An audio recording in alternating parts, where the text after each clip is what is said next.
السلام عليكم ورحمة الله وبركاته.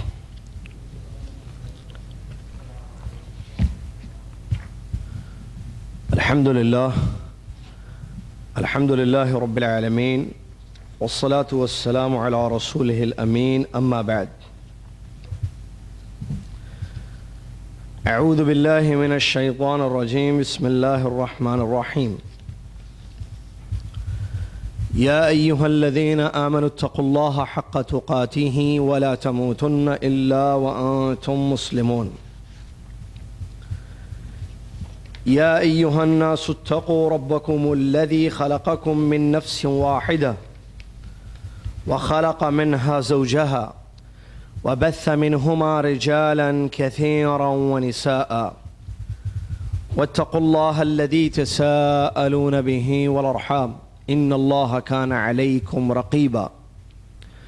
يا أيها الذين آمنوا اتقوا الله وقولوا قولا سديدا يصلح لكم أعمالكم ويغفر لكم ذنوبكم، ومن يطع الله ورسوله فقد فاز فوزا عظيما. قال الله سبحانه وتعالى: لقد كان لكم في رسول الله أسوة حسنة. وقال الله سبحانه وتعالى: ما آتاكم الرسول فخذوه وما نهاكم عنه فانتهوا.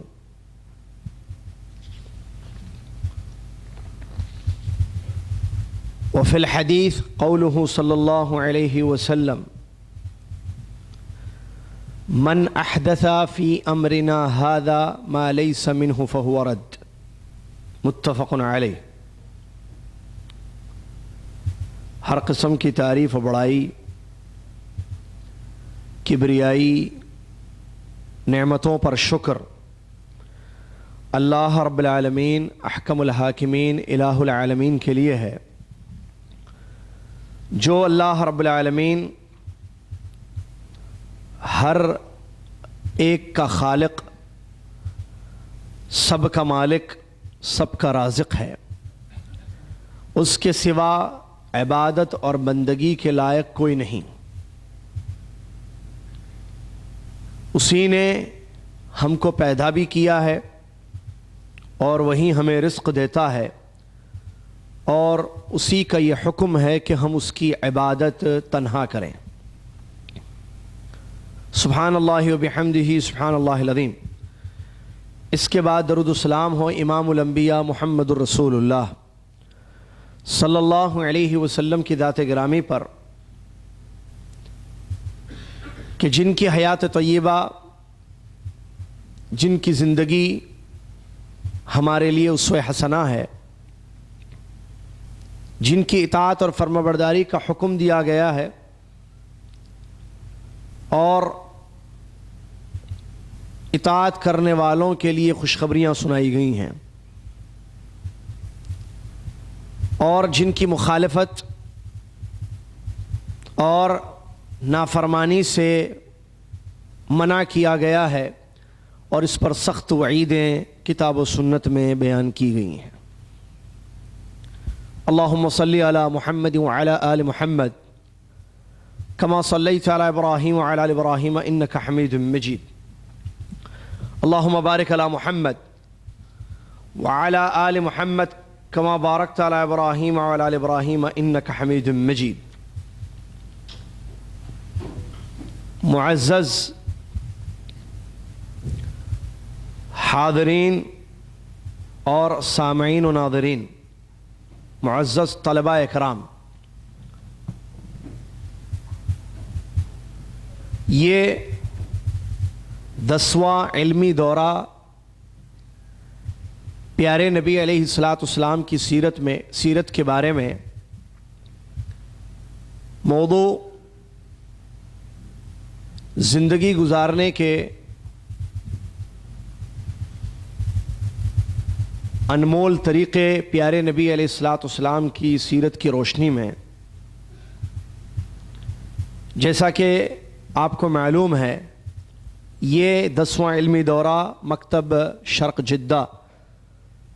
جدہ سعودی عرب میں چل رہا ہے، جو 6 ایام پر مشتمل ہے، اور پچھلی جمعہ کی پہلی کلاس میں ہم نے اس دورے کا مقدمہ آپ کے سامنے پیش کیا اور اللہ کے نبی علیہ الصلاۃ والسلام کے نام اور خاندان کا نام، قبیلے کا نام اور آپ کا نسب نامہ ذکر کیا گیا۔ یہ اس سلسلے کی دوسری کڑی ہے۔ آج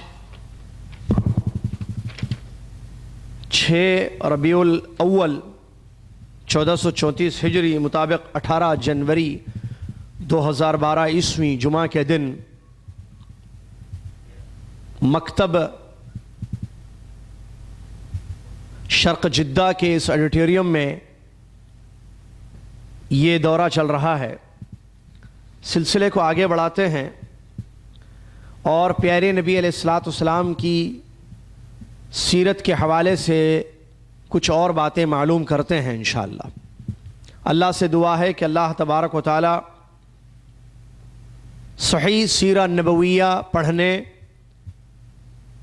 اور سیرت کی روشنی میں ایک اچھی زندگی گزارنے کی ہم سب کو توفیق عطا فرمائے، آمین۔ آج کی کلاس کے پوائنٹس کچھ اس طریقے سے ہیں۔ پیارے نبی علیہ الصلاۃ والسلام کے خاندان یا خاندان کے مشہور افراد کے متعلق کچھ باتیں بتائی جائیں گی، اور اس کے بعد پیارے نبی علیہ الصلاۃ والسلام کی پیدائش کب اور کہاں ہوئی، اس حوالے سے کچھ ضروری باتیں پیش کی جائیں گی۔ اور تیسرا اور آخری نقطہ آج کی کلاس کا وہ ہوگا کہ کیا پیارے نبی علیہ الصلاۃ والسلام کی پیدائش پر جشن میلاد منانا صحیح ہے یا نہیں ہے، دلائل کی روشنی میں۔ ان 3 اہم نکات پر انشاءاللہ گفتگو ہوگی۔ آپ کو یاد ہوگا کہ ہم نے بات روکی تھی پچھلی کلاس میں پیارے نبی علیہ الصلاۃ والسلام کے نسب پر، کہ اللہ کے نبی علیہ الصلاۃ والسلام کا نسب یا آپ کا سلسلہ بالاتفاق اسماعیل علیہ الصلاۃ والسلام جو کہ ابراہیم علیہ الصلاۃ والسلام کے بیٹے تھے وہاں جا کر ملتا ہے۔ ہم نے یہ آخری بات آپ کو پچھلی کلاس میں بتائی تھی۔ نبی صلی اللہ علیہ وسلم کے مشہور نام بتائے گئے، والد اور والدہ کے نام بتائے گئے، اور والد اور والدہ کا نسب کہاں جا کر ملتا ہے یہ بھی بتایا گیا۔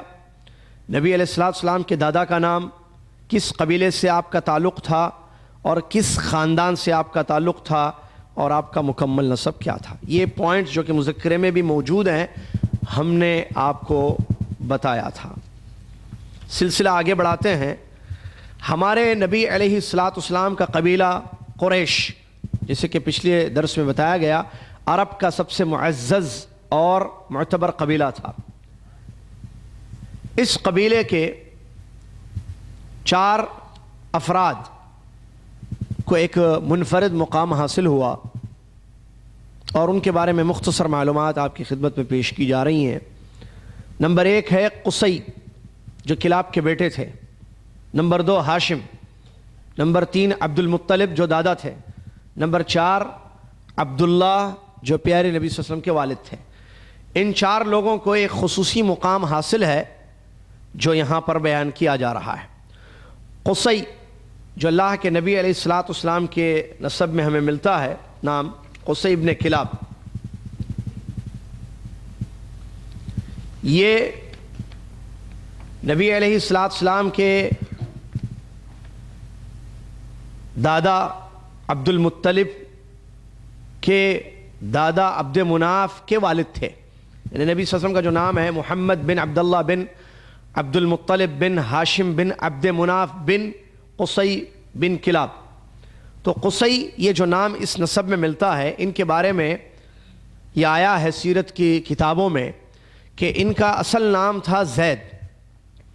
بچپن میں یتیم ہو گئے تھے، اور یتیم ہونے کے بعد اپنی والدہ کے ساتھ ملک شام کے قریب جا کر بسنے لگے۔ پھر جب جوان ہوئے تو دوبارہ واپس مکہ مکرمہ تشریف لائے، اور کچھ ہی دنوں کے بعد خانہ کعبہ کے متولی ہو گئے قصی۔ قریش جو مکہ سے باہر آباد تھے ان دنوں، ان ایام میں، یہی قصی ہیں جنہوں نے قریش کو دعوت دی اور سمجھایا کہ ہم مکہ کو بساتے ہیں، اور مکہ کے اندر قبیلے قریش کے افراد کو لایا گیا اور وہاں پر بسایا گیا، ورنہ وہ جو اس وقت مکہ مکرمہ ہے اس کے باہر قبیلہ آباد تھا قریش کا۔ یہ قصی ہی ہیں جنہوں نے قریش کو مکہ مکرمہ کے اندر دعوت دی اور آ کر ان لوگوں کو آباد کیا۔ اسی طریقے سے حاجیوں کی میزبانی کا جو معروف اور مشہور طریقہ سیرت میں ملتا ہے، قریش کا بڑی خدمت کیا کرتے تھے حاجیوں کی، اور ان کی بڑی میزبانی کیا کرتے تھے، تو یہ سلسلہ شروع کرنے والے یہی قصی ہیں۔ قصی ہی ہیں جنہوں نے میزبانی حاجیوں کی جائے، بہترین ضیافت ہو، یہ سلسلہ انہوں نے شروع کیا۔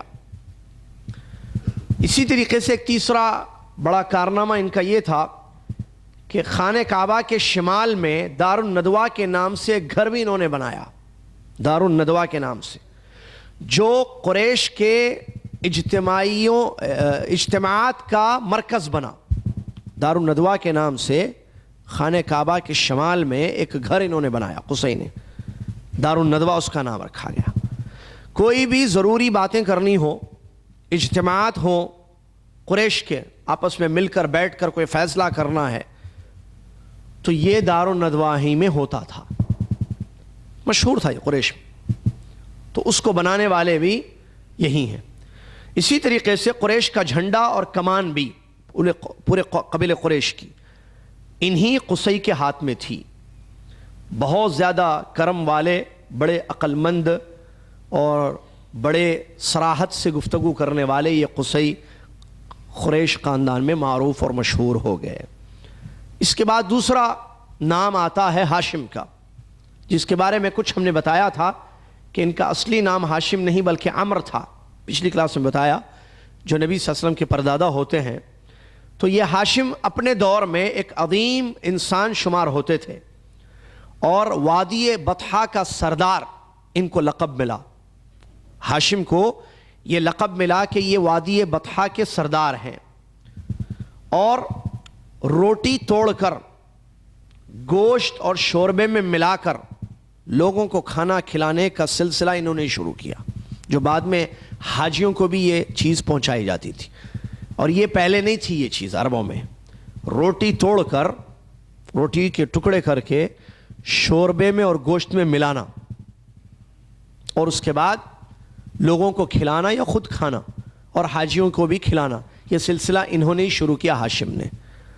اور ثرید، جس کا ذکر حدیث میں بھی آیا، جو بڑی مرغوب غذا تھی، اسی کی ایک شکل ہے۔ حدیث میں نبی علیہ الصلوۃ والسلام نے فرمایا، صحیح حدیث ہے، کہ عائشہ رضی اللہ تعالیٰ عنہ کی فضیلت عام عورتوں پر ایسی ہے جیسی ثرید کی فضیلت عام کھانوں پر ہے۔ تو یہ ثرید ایک زبردست ڈش ہوا کرتی تھی جو عربوں میں معروف تھی، مکہ آج بھی ہے یہ چیز مشہور۔ آپ ثرید کہیں تو آپ کو پتہ چلے گا کہ یہ کیا کھانا ہوتا ہے، اور یہی ہاشم نے جو اس سلسلے کو شروع کیا تھا، اس کا موجودہ نام ثرید آپ کہہ لیں۔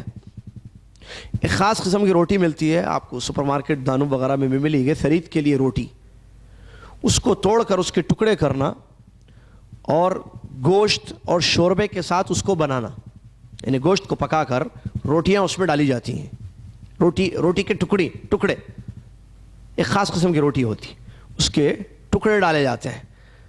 تو پہلے جو ہے، جو ہاشم نے شروع کیا تھا، اس وقت جو ہے صرف گوشت کے ٹکڑے اور شوربہ اور روٹی، 3 چیزیں ہی تھیں۔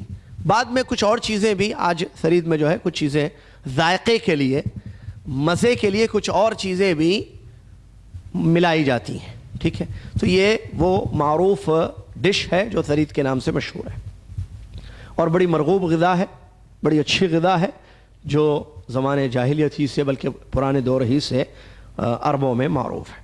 تو اس کو شروع کرنے والے اور لوگوں کی ضیافت کرنے والے یہی ہاشم ہیں جو مشہور ہوئے، اور اسی غرض سے ان کا نام بھی پڑ گیا، جو ہم نے پچھلی کلاس میں بتایا تھا کہ ان کا اصلی نام عمر ہے، لیکن ہاشم مشہور ہوا ان کا نام، کیونکہ حشم عربی میں کہتے ہیں توڑنے کو کسی چیز کی، کوئی بھی چیز توڑیں تو اس کو کہتے ہیں حشم۔ تو توڑ توڑ کر روٹی کے ٹکڑے گوشت میں ملا کر جو کھلاتے تھے لوگوں کو، یہ تو اسی وجہ سے ٹکڑے کرنے والا، روٹیوں کے ٹکڑے کرنے والا ہاشم، یہ ان کا نام مشہور ہوا، کیونکہ حشم کہتے ہیں ٹکڑے کرنا، تو روٹیوں کے ٹکڑے کرتے تھے، لوگوں کے نہیں، اچھے لوگ تھے، ٹھیک ہے، تو روٹیوں کے ٹکڑے کر کے لوگوں کو کھلاتے تھے، تو اسی وجہ سے ان کا نام ہاشم پڑ گیا۔ اور ایک تیسرا اہم کام انہوں نے کیا، جس کی طرف اشارہ قرآن میں بھی ملتا ہے۔ آپ پڑھتے ہیں سوروں میں، ایک سورہ پڑھتے ہیں آپ، لیلاف قریش، اس میں اللہ تبارک و تعالیٰ نے ایک ذکر کیا ایک آیت میں، رحلت الشتاء والصیف، کہ موسم شتا اور موسم صیف کا جو سفر ہوا کرتا تھا عربوں کا، معروف تجارتی سفر، کہ ان دو موسم میں تجارت کی غرض سے وہ ملک یمن، ملک شام کا سفر کیا کرتے تھے۔ تو اللہ تبارک و تعالیٰ اس آیت میں اس سفر کا ذکر کر رہا ہے کہ اللہ نے تمہیں خوف سے امن دیا، سفر تم اطمینان سے کرنے لگے، جو لوٹنے کا ڈر تھا یا مال کے ضائع ہونے کا خوف اور خدشہ تھا یا جانوں کے اتلاف کا جو خدشہ تھا، اللہ نے تمہیں اس چیز سے، اس خدشے، اس خوف سے محفوظ رکھا، یہ اللہ کا احسان ہے تم پر۔ لیلاف قریش ایلافہم رحلت الشتاء والصیف، اللہ تبارک و تعالیٰ نے تمہارے لیے پرامن کر دیا، تو اب اللہ کی اس نعمت کا حق یہ ہے، فَلْيَعْبُدُوا رَبَّ هَذَا الْبَيْتِ الَّذِي أَطْعَمَهُمْ مِنْ جُوعٍ وَآمَنَهُمْ مِنْ خَوْفٍ۔ اللہ رب العالمین کی یہ نعمت ہے کہ تمہارے تجارت کو اللہ تعالیٰ نے آسان کر دیا، خوف کو ختم کر دیا، تو اب اس رب کا حق یہ ہے فَلْيَعْبُدُوا، کیا کرو، اس کی عبادت کرو، جس نے تجارت میں برکت دی اور کھلایا تمہیں، تم بھوکے رہتے تھے، اطعمہم من جوع، بھوک سے تمہیں اس نے دور کر دیا، وآمنہم من خوف، اور خوف بھی ختم کر دیا۔ یہ اللہ رب العالمین کی نعمت ہے، اور اس کا حق یہ ہے فَلْيَعْبُدُوا رَبَّ هَذَا الْبَيْتِ، اس گھر کے رب کی عبادت کرو۔ کس گھر کے؟ گھر کا مطلب کعبۃ اللہ۔ تو یہ جو سلسلہ جس کا ذکر تجارت کا اس آیت میں کیا گیا کہ وہ سفر کیا کرتے تھے تجارتی ان دو موسموں میں، شتا، اور اس وقت سعودی عرب میں جو موسم چل رہا ہے یا عام طور پر دنیا میں شتا ہے، سردی کا موسم، اور ایک ہوتا ہے سیف، گرمی کا موسم۔ سیف صاد سے گرمی کا موسم، سین سے سیف تلوار عربی میں کہتے ہیں۔ اسی لیے تجوید کے ساتھ قرآن کو پڑھنا بہت ضروری ہے، کیونکہ ایک لفظ، ایک حرف کے بدلنے سے معنی بدل جاتا ہے۔ سیف اور سیف لوگ غلط پڑھتے ہیں، قرآن تجوید سے صحیح تلفظ، صحیح پروننسیشن نہیں کرتے ہیں، سیف پڑھتے ہیں بعض لوگ۔ رحلت الشتاء والسیف، جس کا معنی ہوتا ہے سردی اور تلوار کے موسم۔ تلوار کہاں ہے وہاں؟ سیف، سواد کی طریقے سے پڑھا جائے گا، سین جس میں سیٹی کی آواز ہوتی ہے، سیف تلوار کے معنی۔ سیف موسم گرما، سمر سیزن جس کو انگریزی میں کہتے ہیں۔ تو یہ جو یمن اور شام کی طرف تجارت کا سفر ان دو موسموں میں کیا جاتا تھا، اس کو شروع کرنے والے یہی ہاشم ہیں۔ سمجھ میں ہی نا بات؟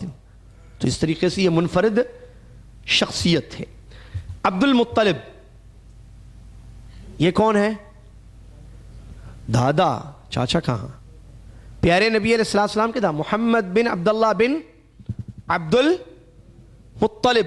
تو عبد المطلب بہت خوبصورت اور عظیم انسان تھے۔ ان کے دور میں ان کے لیول کا کوئی شخص عرب میں نہیں پایا جاتا تھا، یہ سب سے منفرد تھے، عظیم شخصیت کے مالک، اور قریش کے سردار اور مکہ کے قافلے تجارت کے ذمہ دار بھی یہی تھے، جو تجارتی سفر کیا کرتے تھے لوگ، اس کے جو ذمہ دار اور ہیڈ تھے قافلے کے یہی تھے، اور پورے قریش خاندان کے سردار تھے یہ۔ کون؟ عبد المطلب۔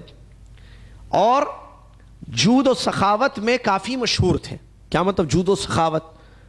اردو کا فصیح لفظ، انگریزی اتنی پڑھی کہ اردو بھول گئے۔ انگریزی پڑھنی ہے لیکن اتنی نہیں پڑھنی ہے کہ اردو بھول جائیں، اردو یاد رکھنا ہے۔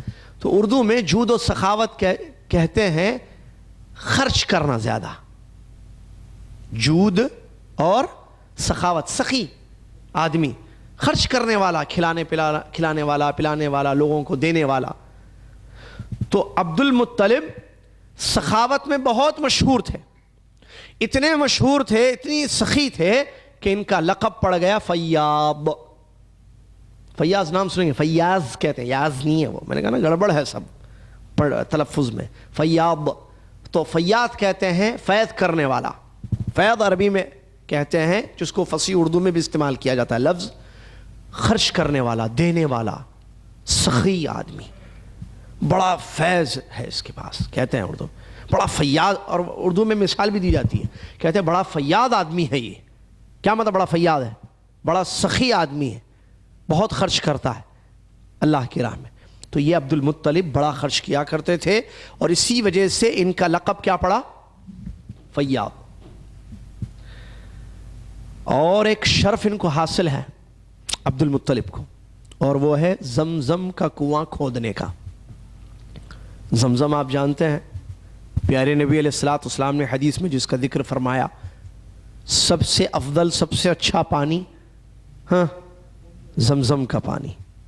اور دوسری حدیث زمزم کے بارے میں، آب زمزم کے بارے میں، ماء زمزم لما شرب لہ، نبی صلی اللہ علیہ وسلم نے فرمایا زمزم، آب زمزم جس غرض سے پیا جائے وہ چیز ہوتی ہے انشاءاللہ۔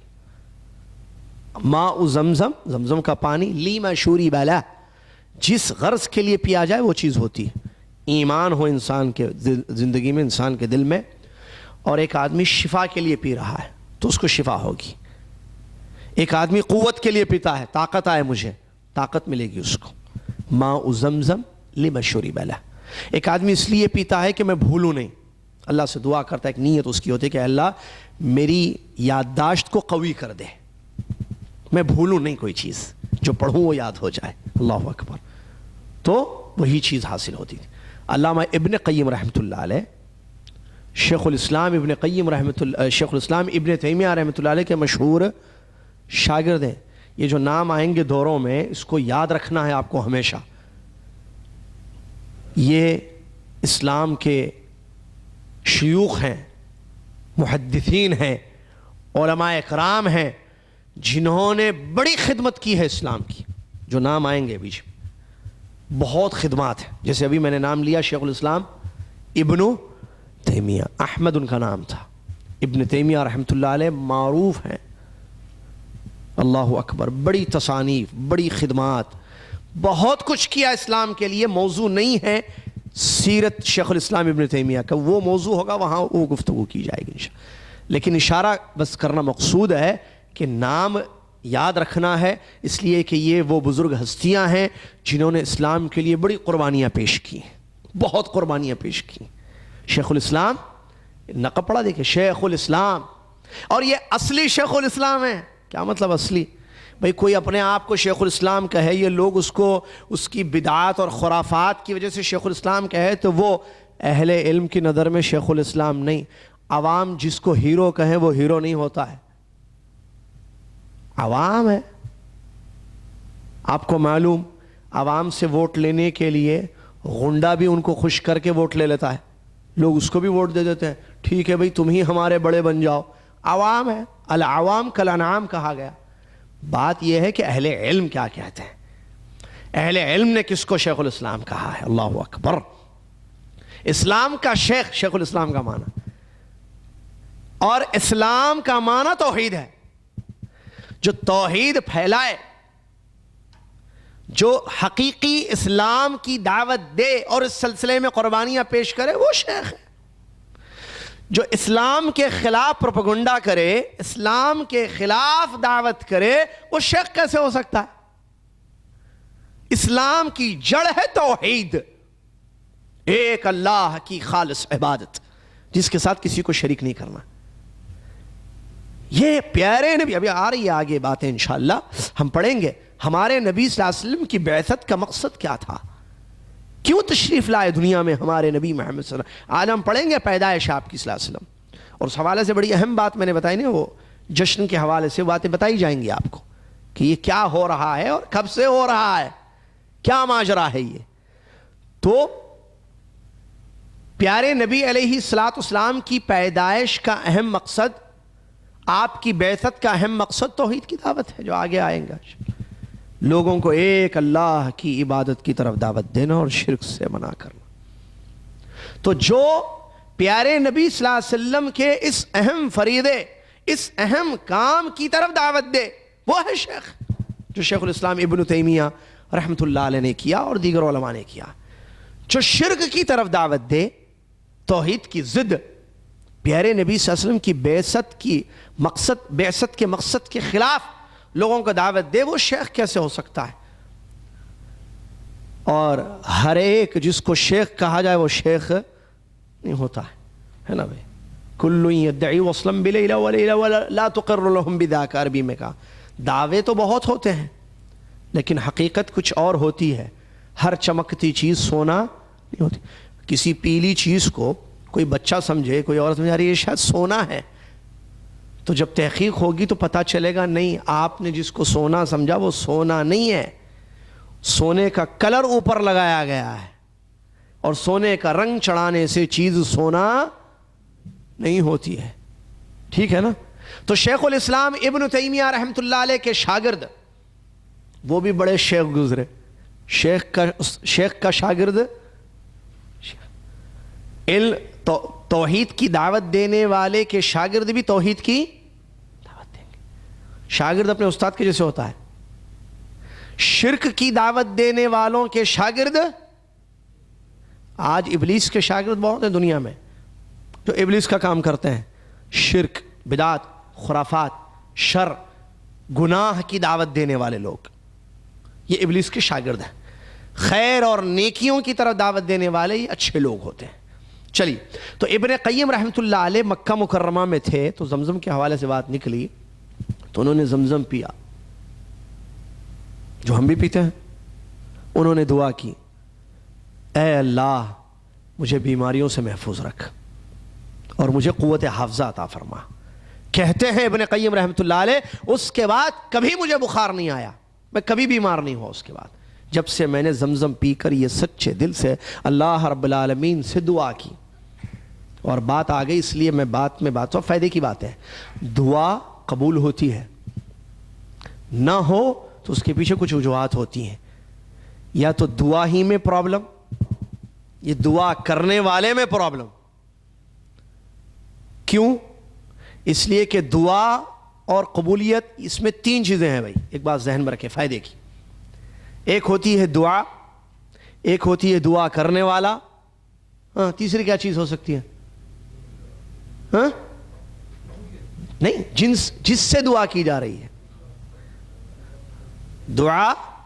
دعا کرنے والا اور جس سے دعا کی جا رہی. مانگنا، اردو میں بولیے دوسرے الفاظ، مانگنا، مانگنے والا، جس سے مانگا جا رہا ہے. تین چیزیں ہی ہیں نا. تیسری چیز طے ہے. مانگنے والا جس سے مانگا جا رہا ہے وہ دیتا ہے. کون؟ اللہ تبارک. اللہ سے مانگا جائے تو اللہ دیتا ہے. اللہ دعائیں قبول کرتا ہے، اللہ عطا کرتا ہے، اللہ دعائیں سنتا ہے. طے ہے، یہ پکی بات ہے، ہم سب کا ایمان ہے. کیوں؟ اس لیے کہ قرآن میں ہمیں یہ ایمان دیا گیا.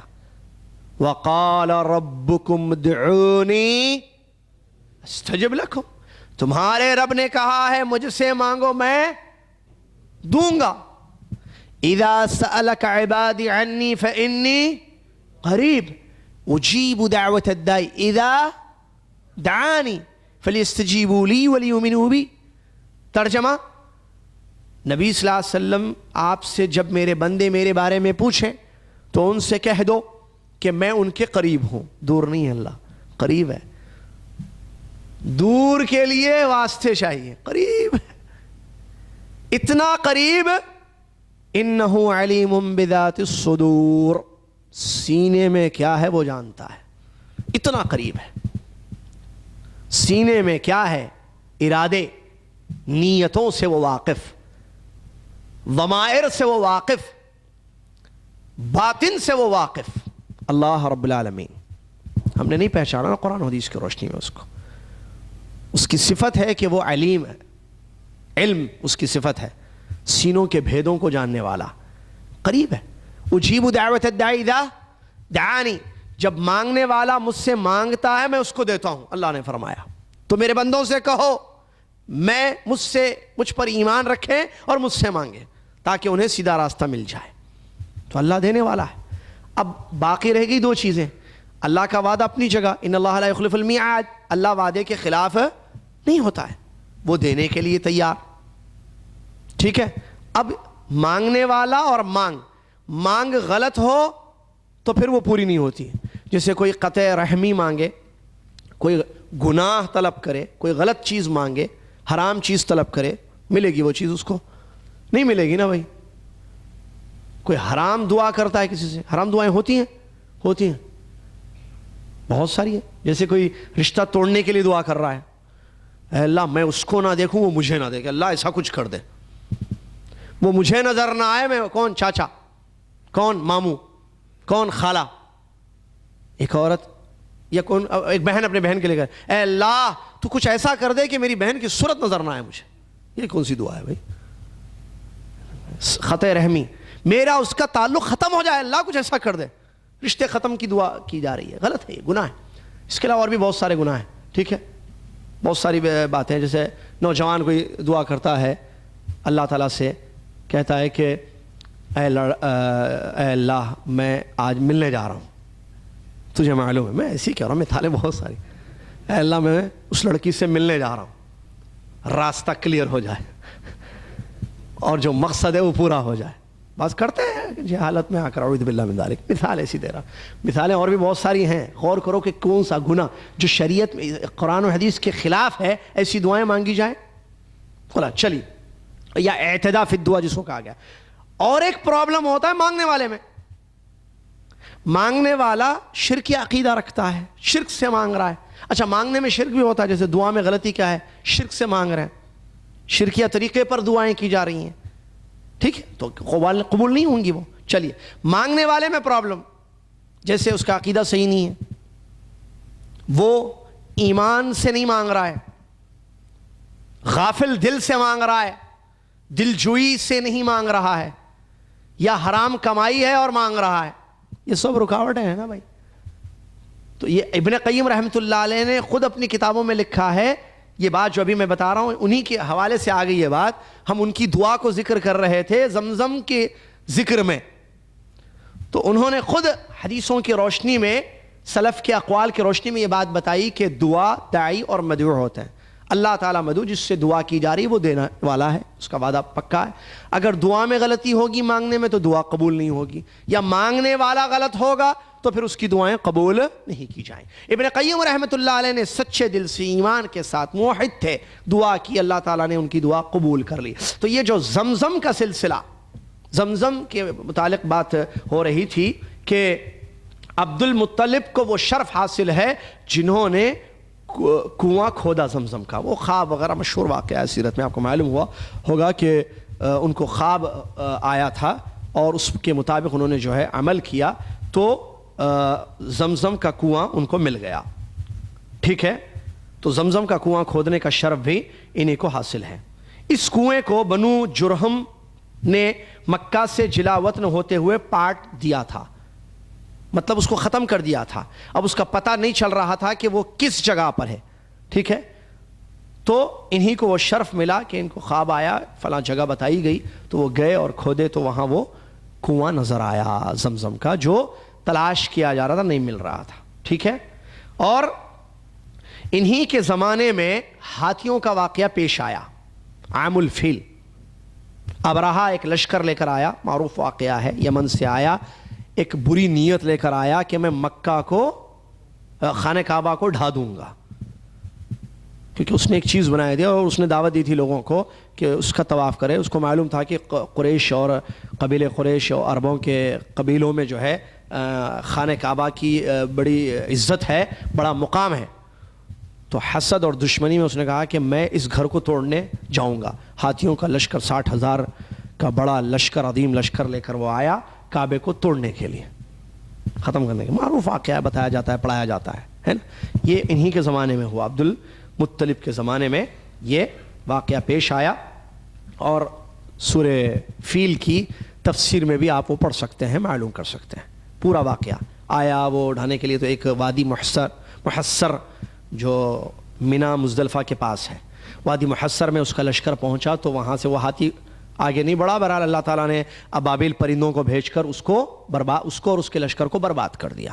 الم تر کیف فعل ربک باصحاب الفیل، یہ اسی سورہ، وہی سورہ ہے جس کی طرف وہ اشارہ۔ تو یہ جو جس زمانے میں پیش آیا نا، جس پیریڈ میں، وہ عبد المطلب کے پیریڈ میں آیا، یعنی نبی صلی اللہ علیہ وسلم کے دادا کے پیریڈ میں۔ اور وہ ایک مشہور واقعہ بھی ہے کہ ان کو پتہ چلا، سیرت میں لکھا گیا سیرت نگاروں نے، کہ انہیں معلوم ہوا کہ ابرہا خانہ کعبہ کو ڈھانے کے لیے آ رہا ہے۔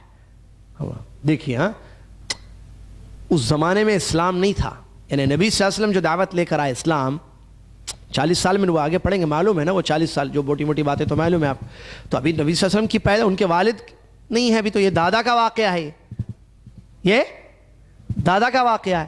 تو اس زمانے میں جب ابرہا لے کر آیا تھا تو ان کو پتہ چلا، یہ سردار تھے قبیلے کے، تو ان کو پتہ چلا کہ بھئی خانہ کعبہ کو توڑنے کے لیے جو ہے ابرہا آ رہا ہے۔ تو انہوں نے کیا کہا، اس گھر کا رب ہے اللہ، وہ اس کی حفاظت کرے گا۔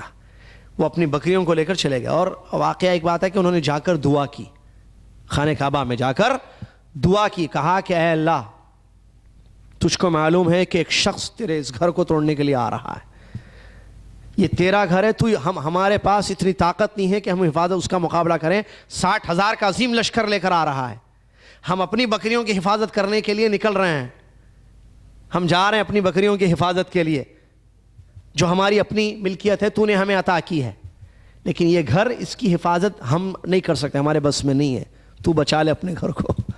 چلے گئے، یعنی دعا کی اللہ سے، میں کیا کہہ رہا ہوں۔ اور اگر ہم پڑھیں تاریخ یا قرآن کا مطالعہ کریں، تفسیر پڑھیں، تو معلوم ہوگا مشرکین مکہ اللہ سے دعائیں کرتے تھے، جی اللہ سے مانگتے تھے، شرکیہ طریقے پر الگ مسئلہ تھا، لیکن میں بات صرف یہ کر رہا ہوں کہ وہ اللہ کو پکارتے تھے یا نہیں پکارتے تھے؟ پکارتے تھے۔ مثال، فَإِذَا رَكِبُوا فِي الْفُلْكِ دَعَوُا اللَّهَ مُخْلِصِينَ لَهُ الدِّينَ فَلَمَّا نَجَّاهُمْ إِلَى الْبَرِّ إِذَا هُمْ يُشْرِكُونَ۔ اللہ تعالیٰ فرماتا ہے، مکہ کے کافر و مشرکین جب سمندروں میں سفر کرتے، کشتیوں پر سوار ہوتے، اور کشتی ڈوبنے لگتی، مشکل ہے نا وقت، کشتی ڈوب جائے گی تو کیا ہوگا، مر جائیں گے، غرقاب ہو جائیں گے، تو اللہ کو پکارتے اخلاص کے ساتھ، مشرکین کفار کہتے اے اللہ تو ہی بچا سکتا ہے اور کوئی نہیں بچا سکتا، سچے دل سے اخلاص کے ساتھ، مخلصین لہ الدین، اللہ نے فرمایا، اللہ سے دعائیں کرتے ہیں، اللہ ہماری کشتی کو ڈوبنے سے بچا لے، ہماری زندگیوں کو ختم ہونے سے بچا لے، ہم کو اس مصیبت سے نجات دے دے۔ فَلَمَّا نَجَّاهُمْ إِلَى الْبَرِّ إِذَا هُمْ يُشْرِكُونَ، جب اللہ تعالیٰ ان کو نجات دیتا اور خشکی پر پہنچا دیتا، اللہ کے ساتھ شرک کرتے تھے۔ معلوم کیا ہوا اس آیت سے کہ مشرکین مکہ مصیبت میں اللہ کو پکارتے تھے، مصیبت ٹل جاتی اللہ کے ساتھ دوسروں کو شریک کیا کرتے تھے۔ شدت اور تکلیف اور مصیبت کے وقت انہوں نے اللہ کو پکارا۔ یہ ایک آیت جو ابھی میں نے پڑھی، فَإِذَا رَكِبُوا فِي الْفُلْكِ دَعَوُا اللَّهَ مُخْلِصِينَ، اور بھی آیتیں اسی میننگ کے قرآن میں ہیں جو یہی معنی بیان کرتی ہیں، جو مکہ کے مشرکین کے بارے میں اللہ رب العالمین نے بیان فرمایا، ٹھیک ہے۔ تو عبد المطلب نے بھی وہی کیا، اور اللہ تعالیٰ نے اپنے گھر کو بچانا تھا، الحمدللہ اللہ تعالیٰ نے وَأَرْسَلَ عَلَيْهِمْ، آپ پڑھتے ہیں، ہم پڑھتے ہیں، وَأَرْسَلَ عَلَيْهِمْ طَيْرًا أَبَابِيلَ تَرْمِيهِمْ بِحِجَارَةٍ مِّن سِجِّيلٍ فَجَعَلَهُمْ، کھائے ہوئے بھوسے کے جیسے کر دیا۔ پرندوں کو بھیج کر اللہ نے ابابیل پرندوں کو بھیج کر برباد کر دیا، پورے قوم ہلاک کر دیا، تباہ کر دیا، جو اللہ کے گھر کو ختم کرنے کے لیے آیا تھا۔ یہ اللہ رب العالمین۔ تو عبد المطلب وہی ہیں جو جن کے زمانے میں جو ہے یہ واقعہ پیش آیا۔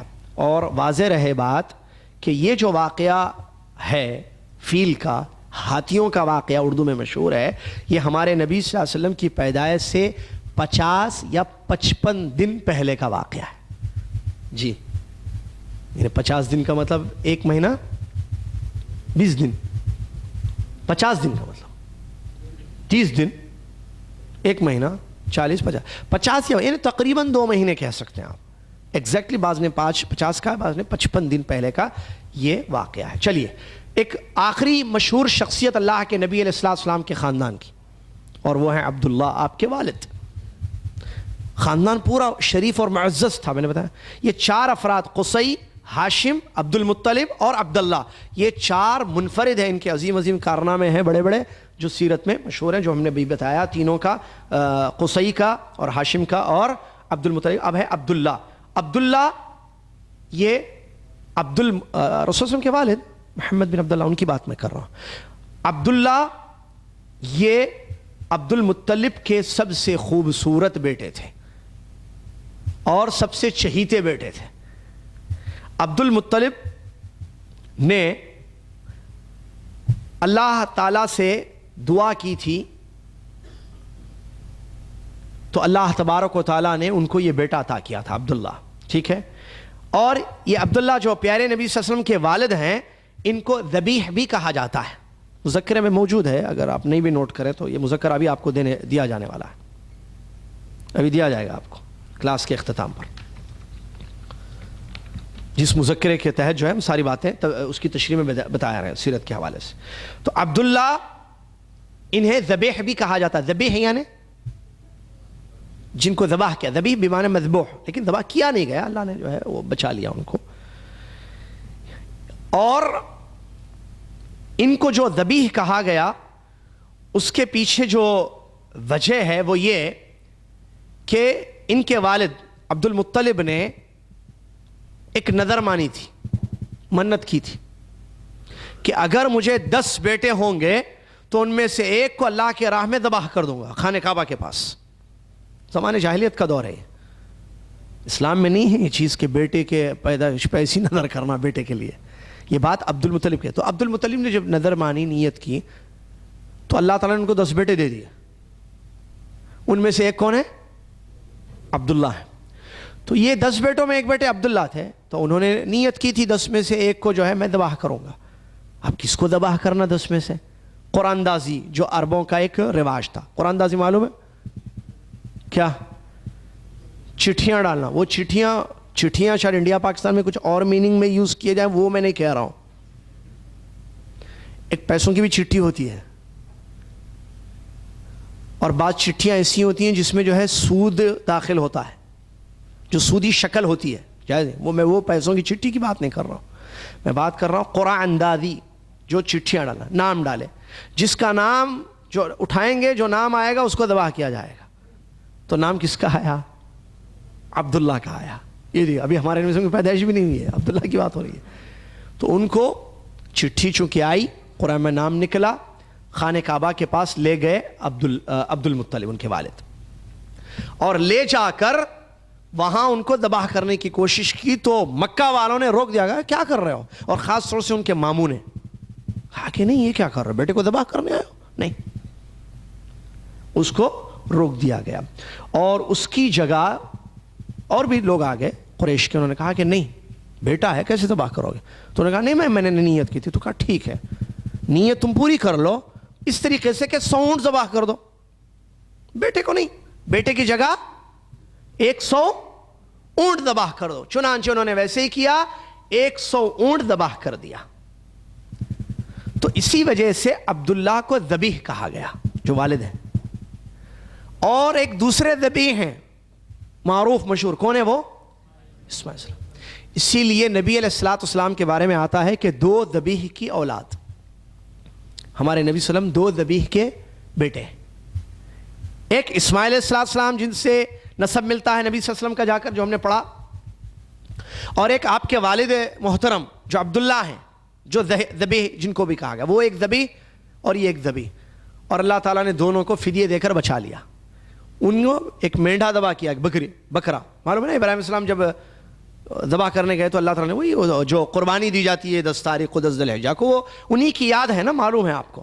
اور ایک یہ 100 اونٹ کے بدلے فدیے میں 100 اونٹ ذبح کیے گئے. تو یہ عبداللہ ہے. عبداللہ کی شادی یعنی اللہ کے نبی صلی اللہ علیہ وسلم کے والد کی بات ہو رہی ہے، آمنہ بنت وہب سے ہوئی، جو پچھلی کلاس میں ہم نے بتایا کہ والدہ کا نام آمنہ ہے. اور عبداللہ اور آمنہ کا نسب کہاں ملتا ہے؟ ہم نے بتایا تھا کلاب پر جا کر ملتا ہے.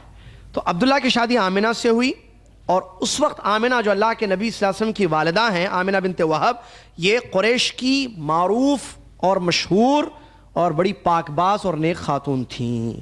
ان کے والد یعنی نبی صلی اللہ علیہ وسلم کے نانا وہب بھی بنو زہرہ جو قبیلہ تھا ان کا، جو نبی صلی اللہ علیہ وسلم کا ننیال ہے، بنو زہرہ کے سردار اور بہت بلند نسب سے تھے. کون؟ نبی صلی اللہ علیہ وسلم کے نانا وہب. پھر آمنہ کی شادی عبداللہ سے جب ہوئی تو شادی کے فوراً بعد الحمدللہ وہ امید سے ہو گئیں، یعنی حمل ہو گیا ان کو. ایک طرف یہ حمل سے رہیں، دوسری طرف کچھ عرصے بعد عبد المطلب نے، جو دادا ہیں نبی صلی اللہ علیہ وسلم کے، عبداللہ کو تجارت کے سلسلے میں مدینہ یا شام کی طرف روانہ کیا. واپسی پر وہ مدینہ ہی میں انتقال کر گئے. کون؟ عبداللہ. یعنی ابھی نبی صلی اللہ علیہ وسلم کی پیدائش نہیں ہوئی ہے، اس سے پہلے کا واقعہ ہو رہا ہے. ان کے والد جو ہے، ان کے دادا نے، عبد المطلب نے رسول اللہ صلی اللہ علیہ وسلم کے والد عبداللہ کو بھیجا. کہاں؟ ملک شام، تجارت. اور یہ تجارت اس سے پہلے بھی ذکر آیا، یہ تجارت جو ہے عربوں کا خاص پیشہ تھا. یہ بات آپ کو معلوم ہونی چاہیے، اور اسلام نے اس پر ابھارا ہے. آپ کو معلوم ہونا چاہیے، ہم فائدے لے رہے ہیں اس سے، ٹھیک ہے، کہ بہت ساری زمانے جاہلیت کی چیزیں اسلام نے باقی رکھی ہیں، جس کا حکم موجود ہے. بعض چیزیں ہیں، ان میں سے ایک تجارت بھی ہے. ان کا پیشہ تھا. اسلام نے تجارت پر ابھارا یا نہیں ابھارا؟ ہمارے نبی صلی اللہ علیہ وسلم نے خود تجارت کی، اور سچے تاجروں کی فضیلت کو حدیثوں میں بیان فرمایا. ایک زبردست حدیث ہے، التاجر الصدوق یبعث مع الانبیاء والصالحین او کما قال صلی اللہ علیہ وسلم. سچا تاجر نبیوں کے ساتھ اٹھایا جائے گا قیامت کے دن. اللہ، بہت بڑی حدیث ہے. تاجر تو بہت ہیں، لیکن التاجر الصدوق کہا گیا اس حدیث میں. سچا تاجر. تاجر اکثر جھوٹے ہوتے ہیں. تجارت میں بعض لوگ کہتے ہیں جہالت کی بنا، بھئی تجارت میں جھوٹ بولنا پڑتا ہے. غلط. تجارت میں سچ بول سکتے ہیں، صحیح. اور سچا تاجر اللہ تعالیٰ اس کی تجارت میں بڑی برکت دیتا ہے. لہٰذا تجارت اچھا پیشہ ہے. یہ بات ذہن میں رکھیے، تجارت کرنی چاہیے، اچھی چیز ہے، بڑی برکت اس میں ہوتی ہے. یہ عربوں کا طریقہ تھا، دستور تھا، یا عربوں کا عام طور پر پیشہ بھی تھا. زراعت ایک طرف تھا پیشہ ان کا، تو دوسری طرف تجارت بھی ان کا ایک اہم پیشہ تھا جس سے وہ کماتے تھے. تو یہ عبداللہ بھی ظاہر بات ہے، دیکھیں والد دادا سب تجارت کرتے تھے. تو عبداللہ کو تجارت کی غرض سے بھیجا گیا، تو واپسی پر ان کا مدینہ میں انتقال ہو گیا، اور نابغہ ذبیانی ایک شخص ہے، ان کے مکان میں ان کو دفن کر دیا گیا. کن کو؟ عبداللہ کو. اس وقت نبی صلی اللہ علیہ وسلم کی پیدائش ابھی نہیں ہوئی تھی، کیونکہ یہ پیارے نبی صلی اللہ علیہ وسلم جو پیدا ہوئے تھے آپ کے والد نہیں تھے نا. چلیے، تو یہ ایک اہم بات تھی. اس کے بعد پیارے نبی علیہ السلام کی ولادت کب اور کہاں ہوئی؟ پیارے نبی علیہ السلام کی ولادت مکہ مکرمہ میں ہوئی ہے، سب جانتے ہیں. شیب بنی ہاشم جگہ ہے ایک، وہاں پر پیارے نبی صلی اللہ علیہ وسلم کی پیدائش ہوئی. کب ہوئی؟ تاریخ 9 یا 12 ربیع الاول. دو مشہور قول پیارے نبی صلی اللہ علیہ وسلم کی پیدائش پر. اور ربیع الاول اتفاق ہے، یہی مہینہ جو چل رہا ہے ابھی. اور پیر کے دن یہ بھی اتفاق ہے، اور صبح کے وقت ہوئی یہ بھی اتفاق. پیر کا دن تھا وہ، کیونکہ حدیث میں یہ کیسے معلوم؟ صحیح حدیث ہے، نبی علیہ السلام نے فرمایا پیر اور جمعرات کے روزے کے متعلق جو حدیث ہے، پیر کے دن میری پیدائش ہوئی ہے، میں روزہ رکھتا ہوں. جمعرات کے دن اعمال نامے اللہ کے حضور پیش کیے جاتے ہیں، میں چاہتا ہوں روزے کی شکل میں میرا عمل صالح اللہ کے یہاں پیش کیا جائے. اللہ اکبر. تو پیر دوشنبہ جس کو کہتے ہیں، پیارے نبی صلی اللہ علیہ وسلم کی پیدائش ہوئی ہے، صحیح بات ہے، صبح کے وقت ہوئی ہے، یہ بھی صحیح بات ہے۔ تاریخ کون سی تھی؟ صحیح بات انشاءاللہ 9 ہے، جو سیرت ابن ہشام وغیرہ میں بیان کیا گیا، یعنی اکثر یا محققین نے جو تاریخ پیش کی ہے وہ 12 ربیع الاول ہے۔ اور اس سلسلے میں جو تحقیق ہے وہ مصر کے ایک بہت بڑے عالم نے تحقیق کی ہے۔ کیوں؟ اس لیے کہ کیسی تحقیق کی؟ وہ جو تاریخ تھی یہ ہجری ہے، ہجرت تو بعد میں ہے نا، تو عیسوی کون سی تاریخ تھی؟ وہ 571 عیسوی 22 اپریل تھی، وہ 22 اپریل 571 عیسوی۔ تو اس کی جب تحقیق ہوئی کہ اس تاریخ سے ملتی ہوئی کون سی تاریخ تھی، وہ ربیع الاول کی، تو جس تحقیق پر محققین پہنچے ہیں اور مصر کے بہت بڑے وہ عالم بھی ہیں اس میں، تو وہ جس نتیجے پر پہنچے ہیں وہ ہے 9۔ اگر آپ تحقیق کریں تو وہ 9 ربیع الاول آتی ہے تاریخ۔ کس سے تحقیق کی گئی سمجھ رہے ہیں نا آپ؟ 571 22 اپریل سے اس کی تحقیق کی گئی، اور منڈے آنا چاہیے، پیر کا دن، کیونکہ پیر کا دن ہے وہ، تو پیر کا دن جو آتا ہے، جو پڑتا ہے تحقیق کے بعد، وہ 9 ربیع الاول ہی ہوتا ہے۔ نسب کے علماء ہوتے ہیں جو یا اس کے سیرت کے یا تاریخ کے تحقیق کرنے والے علماء، تاریخ کے علماء، وہ انہوں نے تحقیق کی ہے تو یہی ہے۔ ایک دوسرا مشہور قول ہے 12 ربیع الاول، لیکن عام طور پر آج جو لوگ سمجھتے ہیں وہ 12 ہی ہے، لیکن کوئی ضروری نہیں ہے، وہ 9 زیادہ صحیح ہے، میں نے کہا نا، لیکن ہو سکتا ہے 12 بھی ہو سکتا ہے 12 بھی ہو، نہیں تو 9 اور 12 2 تاریخیں ہیں جو مشہور ہیں۔ اس کے علاوہ بھی اقوال ہیں تاریخ کی، کسی نے کچھ کہا ہے، مختلف اقوال ہیں تاریخ پر۔ پیارے نبی صلی اللہ علیہ وسلم کی جو پیدائش ہوئی ہے ربیع الاول کے دن، ربیع الاول کے مہینے میں، وہ تاریخ ملے گا 5 7 8 10 13 12 18 21 22، یہ سب اقوال ہیں کس کے؟ مورخین کے، تاریخ کے علماء کے، کہا کہ یہ فلاں دن تھا، فلاں دن تھا، فلاں دن تھا، لیکن ایک متفق رائے نہیں ہے۔ اور اس پوائنٹ پر غور کریں، کیوں صحابہ نے اس کو یاد نہیں رکھا؟ کیا یاد ہے؟ پیارے نبی علیہ السلام کا دیدہ حلیہ مبارکہ، جو آگے باتیں آئیں گی بڑی اہم وہ انشاءاللہ، کہ پیارے نبی صلی اللہ علیہ وسلم کا حلیہ مبارکہ کیسا تھا، آپ کی صفات طیبہ حمیدہ کیسی تھیں، سب یاد رکھ کر ایک ایک چیز، حتیٰ کہ چلنے کا طریقہ نبی صلی اللہ علیہ وسلم کا کیسے تھا، صحابہ نے بیان کیا۔ ہجرت کے واقعات، راتوں کے واقعات، دن کے واقعات تاریخ میں ملتے ہیں، اتفاق صحابہ نے روایتیں کی ہیں۔ ایک تاریخ نہیں ملتی ہے، ہجرت کے پورے واقعات موجود ہیں۔ غار کا مشہور واقعہ معلوم ہے، صحابہ نے نقل کیا نا۔ قرآن و حدیث ہم تک کیسے پہنچا؟ نقل سے۔ قرآن بھی نقل کر کے ہم تک پہنچایا گیا صحیح سندوں سے، حدیثیں بھی نقل کر کے ہم تک صحیح سندوں سے پہنچائی گئی ہیں۔ یہ بات ذہن میں رکھیں آپ۔ یہ اس لیے میں کہہ رہا ہوں، جو کہتے ہیں کہ نہیں قرآن تو ٹھیک ہے بھائی، اللہ کا کلام ہے، کوئی اختلاف نہیں ہے، حدیث ہے وی ڈونٹ نو، صحیح بھی ہو سکتی ہے، غلط بھی ہو سکتی ہے، امام بخاری سے بھی غلطی ہو سکتی ہے، ایسے شوشہ چھوڑتا ہے کہ حدیثوں کا کیا بھروسہ بھائی، آدمیوں نے روایت کیا ہے، آدمی غلط بھی، جھوٹ بھی، بھول بھی سکتا ہے، سب چیز کا امکان ہے، اللہ ہر چیز کا امکان ہے۔ تو جو بات حدیث پر آ رہی ہے وہ قرآن پر بھی آئے گی۔ کیوں؟ کیونکہ انکار حدیث ایک فتنہ ہے آج، اعوذ باللہ من ذالک۔ ہم سیرت پڑھ رہے ہیں، نبی صلی اللہ علیہ وسلم کی حدیثوں کو انکار کرنا ایک فتنہ ہے آج کا۔ فتنے کئی ہیں، اللہ محفوظ رکھے ہم سب کو فتنوں سے۔ ان میں سے خطرناک فتنہ انکار حدیث کا فتنہ ہے، اور ان کے کئی شوشے ہیں، کئی شبہات ہیں جو عوام کے سامنے پیش کر کے عوام کو گمراہ کرتے ہیں۔ کہتے ہیں بھائی دیکھو قرآن تو اللہ کا کلام ہے، اللہ نے اتارا ہے نا، ٹھیک ہے، حدیث رسول اللہ صلی اللہ علیہ وسلم کا کلام ہے، ٹھیک ہے، رسول اللہ کا کلام بعینی ہی ہم تک پہنچایا گیا ہے، ہو سکتا ہے اس میں جھوٹی باتیں بھی ملا دی گئی ہیں، لہٰذا گارنٹی کے ساتھ نہیں کہہ سکتے کہ یہی حدیث صحیح ہے۔ دیکھیے کیسے چھوڑ دیے، اب ہوا ہمارے ہاں صحیح ہے، یہ ہو سکتا ہے، لہذا چھوڑو حدیثیں بھائی، اپنی جگہ ہے، حدیثوں میں مت پڑھنا. پھر کس میں پڑھنا؟ صرف قرآن.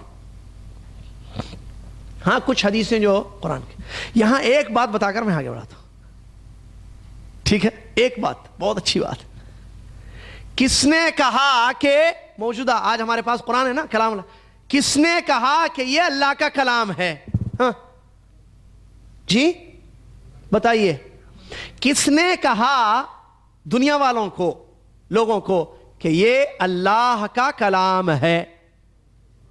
جی آپ میرے ساتھ ہیں نا؟ کس نے کہا؟ تو محمد صلی اللہ علیہ وسلم نے کہا، فرمایا کہ یہ اللہ کا کلام ہے. تو آپ مانتے ہو کلام کو، اور نبی صلی اللہ علیہ وسلم کی اس بات کو مانتے ہو کہ یہ اللہ کا کلام ہے. ایسی دوسری باتیں بھی ہیں، انہی کو حدیثیں کہا جاتا ہے. تو حدیث کو تم خود مانتے ہو لیکن انکار کر رہے ہو اس کا. سمجھ رہے ہیں بات کو؟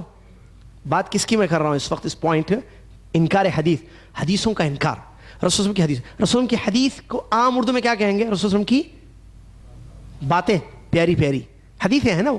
تو نبی صلی اللہ علیہ وسلم کی پیاری پیاری باتوں میں سے ایک بات یہ ہے کہ یہ اللہ کا کلام ہے. تو بغیر حدیث کے تم کلام کو بھی نہیں پہچان سکتے.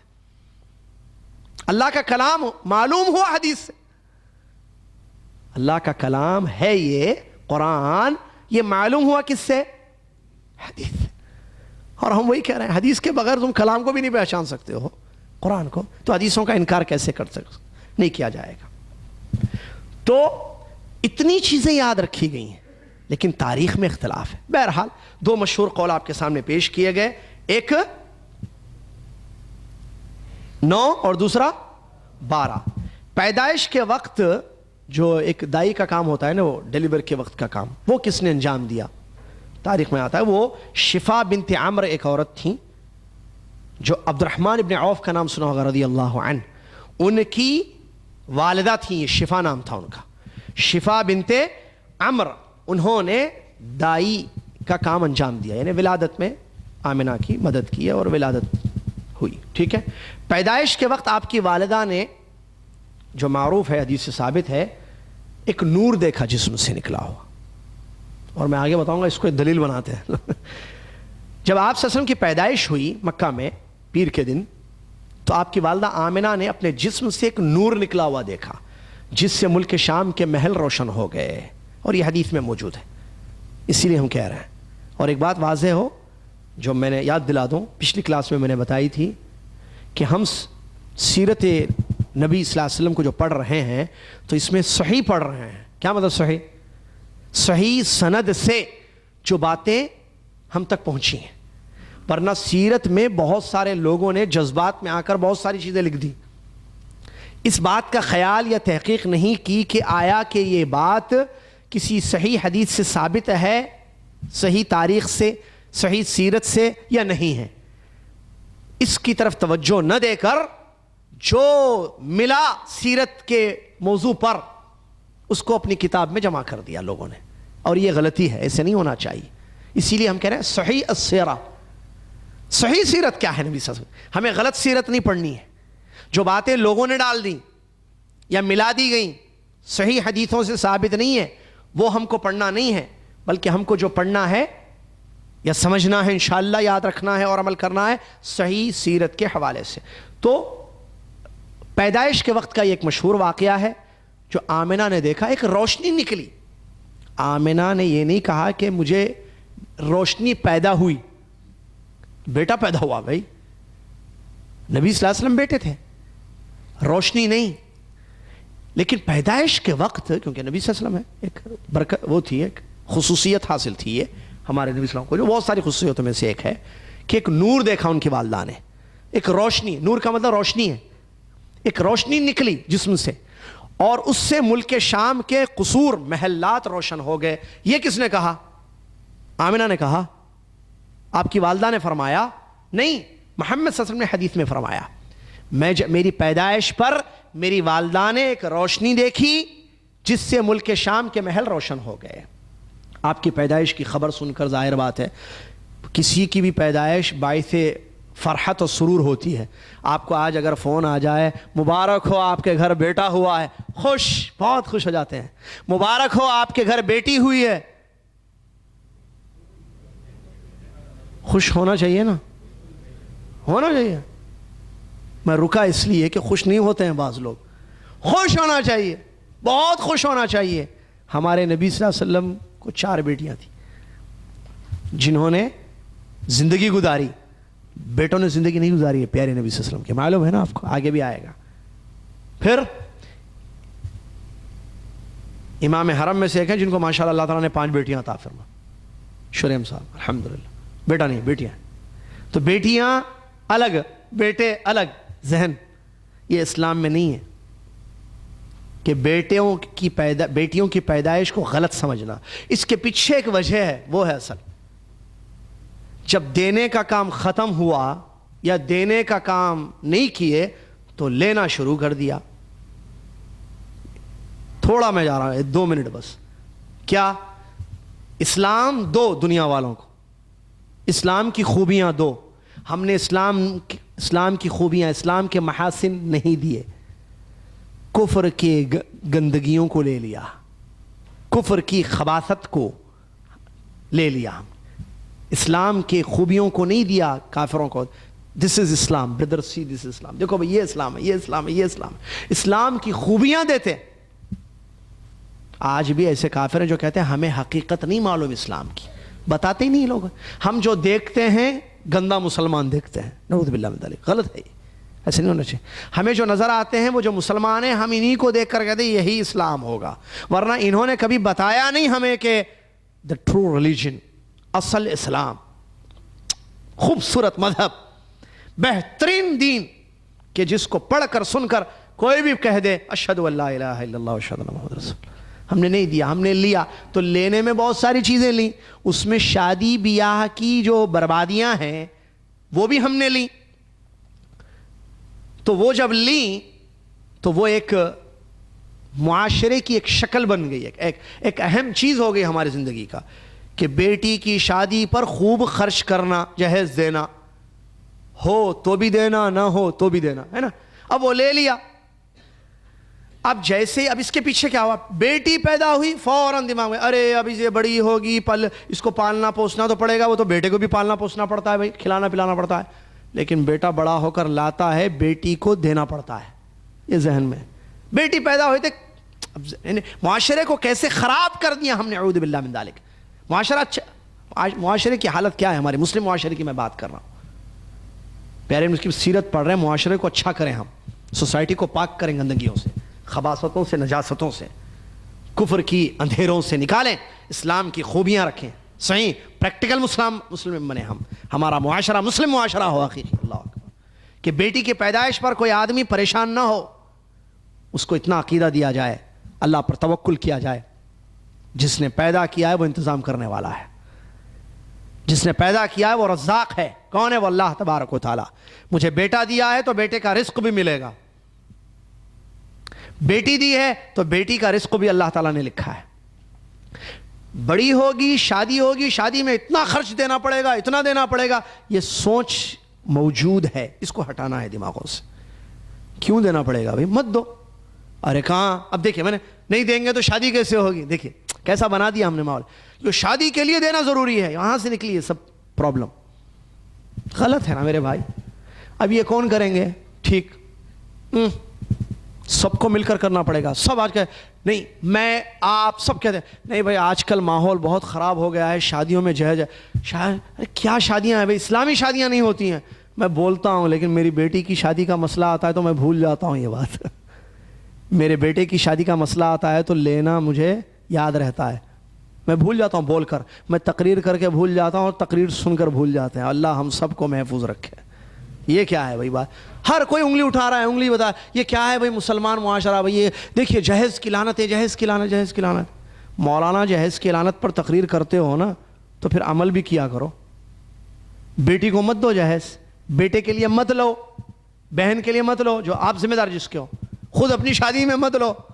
ویسے نہیں, ہلدی منع کی تھی لوگوں کے لیے, بیگم تم کیوں نہیں ہلدی ڈال دی. میں نے وہ تقریر کی تھی عوام کے لیے, ان کو کہا تھا کہ ہلدی نہ ڈالنا اور تم ڈالو دوا خوب ڈالو. ایسا نہیں ہونا چاہیے. علم و عمل, اللہ ہم سب کو علم و عمل کی توفیق عطا فرمائے, کیونکہ علم اس لیے حاصل کیا جاتا ہے کہ اس پر عمل کیا جائے, اور عمل سے زندگی بنتی ہے اللہ کی رحمت کے بعد. چلے, تو بیٹی کی پیدائش پر ناراض نہیں ہونا چاہیے, خوش ہونا چاہیے. اب یہ بدلیں گے کون؟ آپ لوگ جو بیٹھے ہوئے میرے سامنے, یہ نوجوان جن کی شادیاں نہیں ہوئی ہیں, یہ بزرگ حضرات جن کے گھر بیٹے ہیں یا بیٹیاں ہیں. بیٹوں کو پہلے کہہ رہا ہوں اس لیے کہ آپ اپنے بیٹے کی شادی اسلامی شادی کریں, آپ اپنے بچے کی شادیاں اسلامی شادیاں کریں. دینے والے دینے کے لیے تیار ہو, آپ کہیں کہ ہمیں نہیں چاہیے. آپ جو نوجوان ہو جنہوں نے شادیاں نہیں کی ہیں, اس جہیز کو انشاءاللہ اللہ کی توفیق سے آپ ختم کر سکتے ہیں انشاءاللہ. یا میری آواز جس گھر تک پہنچ رہی ہے, جو لوگ سن رہے ہیں میری بات, میں ان سے گزارش کرتا ہوں کہ اپنے معاشرے میں اس چیز کو پیدا کریں. اور یہ کوئی چیز کوئی فرشتہ آ کر بدل دے گا نہیں معاشرے کو, ہم کو خود بدلنا ہے. کیونکہ اللہ تعالیٰ نے قرآن میں یہ بات بیان فرمائی ہے کہ اللہ تعالیٰ اس قوم کی حالت نہیں بدلتا جو قوم اپنی حالت نہیں بدلتی. ہمیں اپنی حالت کو بدلنا ہوگا, معاشرے کی خرابیوں کو دور کرنا ہوگا جس میں ایک جہیز کی لعنتیں ہیں. بچیاں والے جو پریشان ہیں, نہیں بولنا نہیں, پریشان مت ہو آپ, چاچا انکل پریشان مت ہو, آپ کی بیٹی کی شادی انشاءاللہ اسلامی شادی ہوگی. یہ چیز آپ پیدا کر سکتے. اللہ ہم سب کو اس کی توفیق عطا فرمائے. تو پیدائش پر خوشی تو سب کو ہوتی ہے, تو نبی صلی اللہ علیہ وسلم کی پیدائش سن کر دادا کو بھی خوشی ہوئی. کون ہے دادا؟ عبد المطلب. ان کو بھی بڑی خوشی ہوئی. تو خوشی میں آ کر کیا کیا انہوں نے؟ عبد المطلب نے, سیرت میں آتا ہے کہ خانہ کعبہ لے گئے. کس کو؟ اپنے پوتے کو, محمد صلی اللہ علیہ وسلم کو, اور اللہ تعالیٰ سے خوب دعا کی کہ اللہ میرے اس پوتے. پیارے نبی وسلم کے لیے دادا دعا کریں, ہوتا ہے نا, دادا دادی نانا نانی خوش ہوتے ہیں بچوں کی پیدائش پر کہ ہمارے بیٹے کے گھر اولاد ہوئی ہے, دعائیں دیتے ہیں, جو الحمدللہ مسلمانوں میں آج بھی طریقہ ہے الحمدللہ دعائیں. تو انہوں نے بھی دعائیں دی تھی, جبکہ یہ اسلام سے پہلے کا ہے, اور امید کی انہوں نے کہ اس کی خوب تعریف ہوگی دنیا میں میرے پوتے کی, اسی لیے نام محمد رکھا. کیا مطلب تعریف ہوگی؟ محمد نام رکھا. محمد میں نے بتایا تھا پیارے نبی صلی اللہ علیہ وسلم کے مشہور ناموں میں دو نام ہیں, ہاں, محمد اور احمد. اور میننگ میں نے بتائی تھی اس کی پچھلی کلاس. محمد تعریف کیا ہوا, حمد کہتے ہیں تعریف کو. محمد کا مطلب تعریف کیا ہوا, اور احمد مطلب زیادہ تعریف کرنے والا. ہمارے نبی صلی اللہ علیہ وسلم اللہ کی سب سے زیادہ تعریف کرتے تھے, احمد نام. اور محمد آپ کی تعریف کی گئی, اللہ نے آپ کی تعریف قرآن میں کی اور لوگوں نے کی. میں نے بتایا تھا پچھلی کلاس میں, ساری دنیا تعریف کرتی ہے ہمارے نبی, حتیٰ کہ دشمنان اسلام بھی. میں نے بتایا تھا مائیکل ہرٹ نے جو کتاب لکھی تھی 100 اس میں تعریف کی.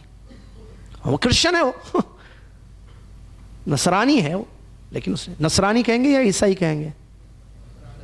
عیسائی نہیں, عیسائی ان لوگوں کو کہیں گے جو حقیقی فالوورز ہیں, اور وہ حقیقی فالوور ہوتے تو آج مسلمان ہوتے.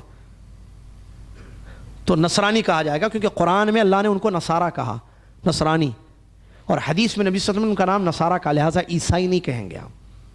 نصارہ اور یہود و نصارہ, یہ قرآن اور حدیث میں نام ملتا ہے, وہی نام ہم کو کہنے چاہیے, اس کا خاص خیال رکھنا چاہیے. چلیے, تو دعا کی اور نام جو ہے اس امید پر کہ شاید میرے اس پوتے کی بڑی تعریف ہوگی دنیا میں انشاءاللہ, تو نام محمد رکھا. پھر عربوں کے دستور کے مطابق 7ویں دن عقیقہ بھی کر دیا اور اپنے پوتے کی ختنہ بھی کر دی اور لوگوں کو دعوت بھی دے دی. کس نے؟ عبد المطلب. ماشاءاللہ, عقیقہ بھی ہو گیا. یہ عقیقہ عربوں کا رواج تھا پہلے ہی سے. میں نے کہا نا کچھ چیزیں اسلام نے باقی رکھی ہیں, اس میں سے ایک عقیقہ بھی ہے. 7ویں دن عقیقہ کرنا رواج تھا یہ عربوں کے پاس. اسلام آیا, اللہ تعالیٰ نے یہ دین اتارا, تو اس چیز کو باقی رکھا. اور یہ بات ذہن میں رکھنی چاہیے, دین اللہ کا ہے. دین کس کا ہے؟ اللہ نے اپنی مرضی سے جس کو باقی رکھنا تھا زمانے جاہلیت کی چیزوں کو, دورے جاہلیت کے باقی رکھا, جس کو ہٹانا تھا ہٹا دیا. جو شادی بیاہ کے غلط طریقے یا سود کے طریقے تھے, حرمت اس کی آئی ہے اسلام میں. اور اس پوائنٹ کو ذہن میں رکھیں کہ دین اللہ کا ہے. یہ امام بربہاری رحمۃ اللہ علیہ اپنی کتاب شرح السنہ میں کہتے ہیں, وَعْلَمْ یا اخی, اے میرے بھائی جان لو, رحمک اللہ, اللہ آپ پر رحم فرمائے. علماء دعائیں دیتے ہیں کتابوں میں, جان لو میرے بھائی اللہ آپ پر رحم فرمائے. ان الدین انما جاء من قبل اللہ عز وجل ولم یوضع علی عقول الرجال. جان لو میرے بھائی اچھی طریقے سے, اللہ رحم فرمائے تم پر. کیا جان لیں کہ دین اللہ کا اللہ تبارک و تعالیٰ کی طرف سے ہی آیا ہے, مردوں کی عقلوں پر نہیں اتارا گیا ہے. یہ جملہ یاد رکھ لیجئے, فائدہ ہوگا آگے, بہت فائدہ ہوگا آپ کو. دین اللہ تبارک و تعالیٰ کی طرف سے آیا ہے, مردوں کی عقلوں پر نہیں اتارا. مطلب کیا ہے؟ یعنی ہماری عقل میں ایک چیز آتی ہے کہ یار یہ ہونا چاہیے, ایسی چیز ہونی چاہیے, ہم اس کو دین کا نام دے سکتے ہیں؟ نہیں. اللہ نے جس کو نہیں اتارا وہ دین نہ, دین وہی جو اللہ نے اتارا ہے, جس میں عقیقہ بھی ہے. بات عقیقے سے نکلی تو یہ پہلے تھی چیز, بعد میں اللہ نے رکھنی تھی رکھی.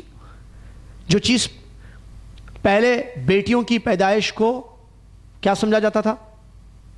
غلط سمجھا جاتا تھا, عیب عار, وہ چیز اسلام میں نہیں رکھی گئی ہے, لیکن مسلمان آج اپنے دماغوں میں رکھا. ابھی جو تھوڑی دیر پہلے میں کہا بیٹی, اعوذ باللہ, حد یہ ہے کہ بیٹیوں کی پیدائش زیادہ ہو تو بیٹی کو پیدا کرنے والی وہ اماں جو جنم دیتی ہے بیٹی کو, اس کو طلاق دے دیا جاتا ہے.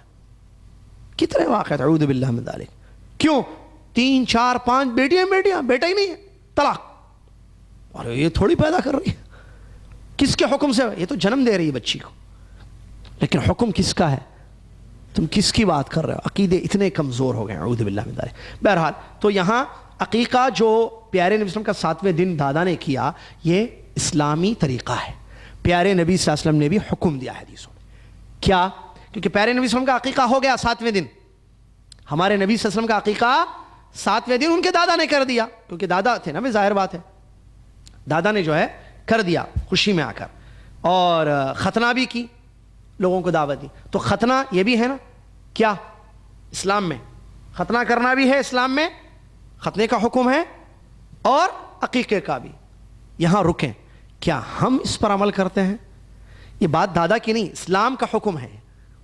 ہمارے گھر پیدائش ہوتی ہے, ہمارے پاس پیسے جو ہے گھومنے کے لیے پیسے ہیں, دوستوں میں بیجا خرچ کرنے کے لیے بڑی دولت ہے, ہاسپٹلوں کو پیسہ بھرنے کے لیے ہمارے پاس دولت ہے, ٹھیک ہے, شادی بیاہ میں بیجا خرچ کرنے کے لیے بہت پیسے ہیں ہمارے پاس. بات جب سنت رسول صلی اللہ علیہ وسلم کی آتی ہے, ساتھی عقیقہ کر دو, اللہ نے بیٹا دیا 7ویں دن, نہیں بعد میں کر لیں گے, ابھی ذرا ٹائٹ پوزیشن ہے, پیسے نہیں ہیں. کہاں چلے گئے بھی پیسے؟ 7ویں دن پیسے نہیں ہیں. عقیقہ, اچھا عقیقے میں کیا ہوتا ہے؟ اونٹوں کو ذبح کیا جاتا ہے. بولیے پھر, مجھے بھی پتا چلے کہ سو نہیں رہے ہیں آپ. بکرا نا, کتنے؟ 1 یا 2؟ پاکستان یا انڈیا میں روپیوں میں کتنے روپے 2 بکروں کے, کتنے روپے 1 بکروں کے؟ بیٹی ہو تو دیکھیے, بیٹی تو سبحان اللہ, بیٹی پر تم جو ہے پریشان ہوتے ہو, اللہ تعالیٰ نے بیٹی کی پیدائش پر 1 بکرا ذبح کرو, چلو بات ختم, عقیقہ ہو گیا. آج اسی بیٹی کی پیدائش کو ہم منحوس سمجھتے ہیں, نعوذ باللہ من ذالک. اصل دماغ, میں نے کہا نا یہ پرابلم ہے, اس کو نکالیں گے سب ٹھیک ہو جائے گا. یہ اندر ہے نا, یہ اندر. اب یہ اندر کیسے؟ برین واش کرنا پڑے گا, اور ڈاکٹر کے پاس لے جا کر, نہیں برین واش تو کرنا پڑے گا, لیکن ڈاکٹر کے پاس مت لے جائیں, بٹھا کر اس کو سمجھائیں. سلام ہو گیا, ٹھیک کرنا ہے عمل, جاؤ دوسرے کو بلائیں, آئیں بیٹھے, خاندان لوگ بیٹھے, خاندان میں لوگ بیٹھے, بھائی بیٹھے آپس میں, بھائی یہ جہیز وہیز ختم, میں بھی نہیں دوں گا, تم بھی نہیں دینا, بیٹی میری پاس بھی, ہاں ٹھیک ہے ختم. ایسے نکالنا دماغ سے غلط چیزوں کو ہٹانا. بھائی یہ کافروں کی چیزیں, اپن مسلمان ہیں, ہم مسلمان ہیں, ہم اسلام پر عمل کریں گے, تم تیار؟ ہاں بھائی میں تیار ہوں, میں بھی تیار ہوں. چلو بھائی 2 بھائی تیار ہو گئے, تیسرا بھائی تیار, چوتھا بھائی تیار, ایک گھر تیار, پڑوس کا گھر تیار, دوسرا گھر تیار. سوسائٹی اسی کو کہتے ہیں جس میں چند گھر ہوتے ہیں اور اس میں چند افراد زندگی گزارتے ہیں. تو اس چیز کو ختم کرنا پڑے گا آہستہ آہستہ.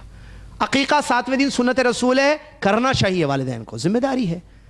مجبوری الگ چیز ہے, میں یہ نہیں کہہ رہا ہوں کہ کوئی ایسا مجبور ہو جائے جس کے پاس دولت نہیں ہے, پھر بھی ہم کہہ رہے ہیں کہ نہیں کچھ کرو, کپڑے بیچو, اپنے آپ کو بیچو, نعوذ باللہ, ایسی بات نہیں ہے. لیکن 1-2 بکرے کی, عام طور پر آج کے جو حالات ہیں, آپ ذرا فون اٹھا کر دیکھیں تو 1,500 ریال کا فون ہے بیگم کے ہاتھ میں. اللہ سے ڈرو یارو, 1,500 ریال کا فون بیوی کے ہاتھ میں ہے, 1 بکرے کی استطاعت نہیں ہے. آئی فون پتہ نہیں، سیمسنگ فون پتہ نہیں، گیلیکسی 2، نوٹ پیڈ پتہ نہیں، نوٹ 1، سب فون کے پیسے ہیں، عقیقے کے پیسے نہیں ہیں. اور عجیب وہ کر لیں گے، بعد میں کر لیں گے. کب کریں؟ ولیمے میں بکرا کاٹتا ہے عقیقہ کا. اعوذ باللہ من ذالک. اٹس ٹو مچ کہتے ہیں نا. وہ ٹو کو انگریزوں نے 2 زیرو لگایا، اس کو جتنے زیرو چاہے لگا ڈالو، اور کو ٹو مچ.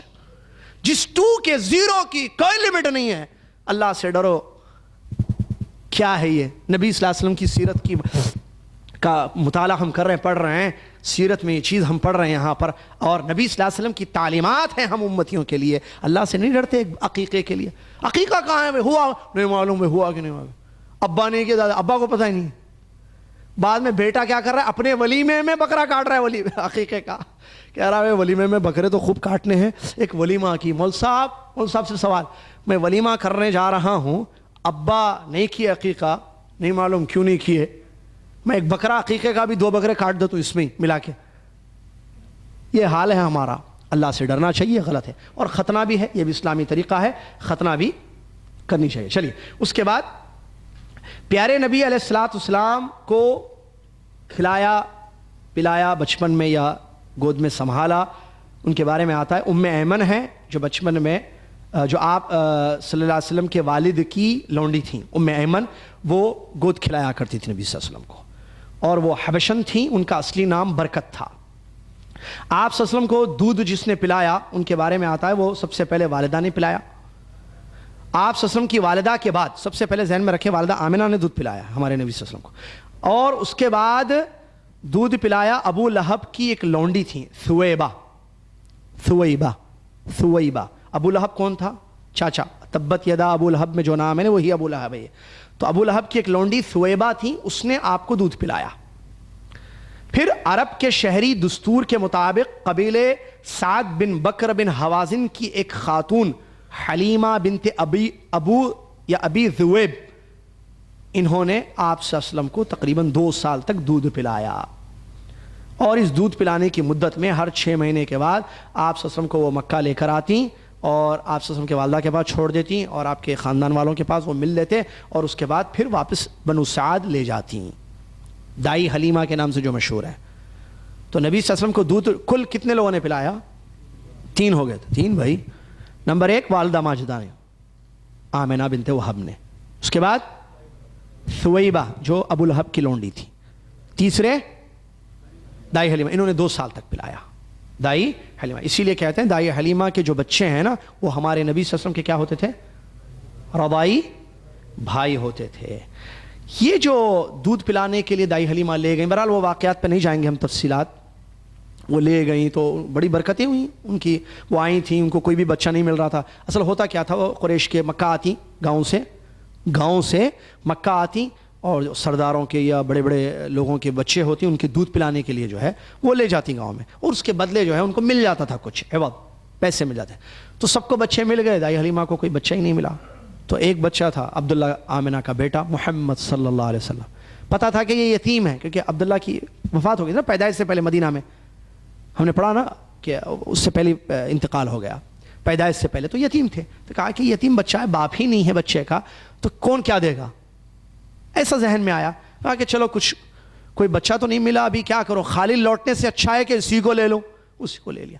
تو اس کے بعد جو انہوں نے برکتیں دیکھی وہ اپنی جگہ ہے. آپ سیرت کے کتابوں کو پڑھیں تو معلوم ہوگا کہ کیسی ان کی اونٹنی میں جو ہے تیز رفتاری آ گئی، اور ان کے گھر جو فاقہ تھا وہ ختم ہو گیا. برکتیں اللہ تبارک و تعالی نازل فرمائیں.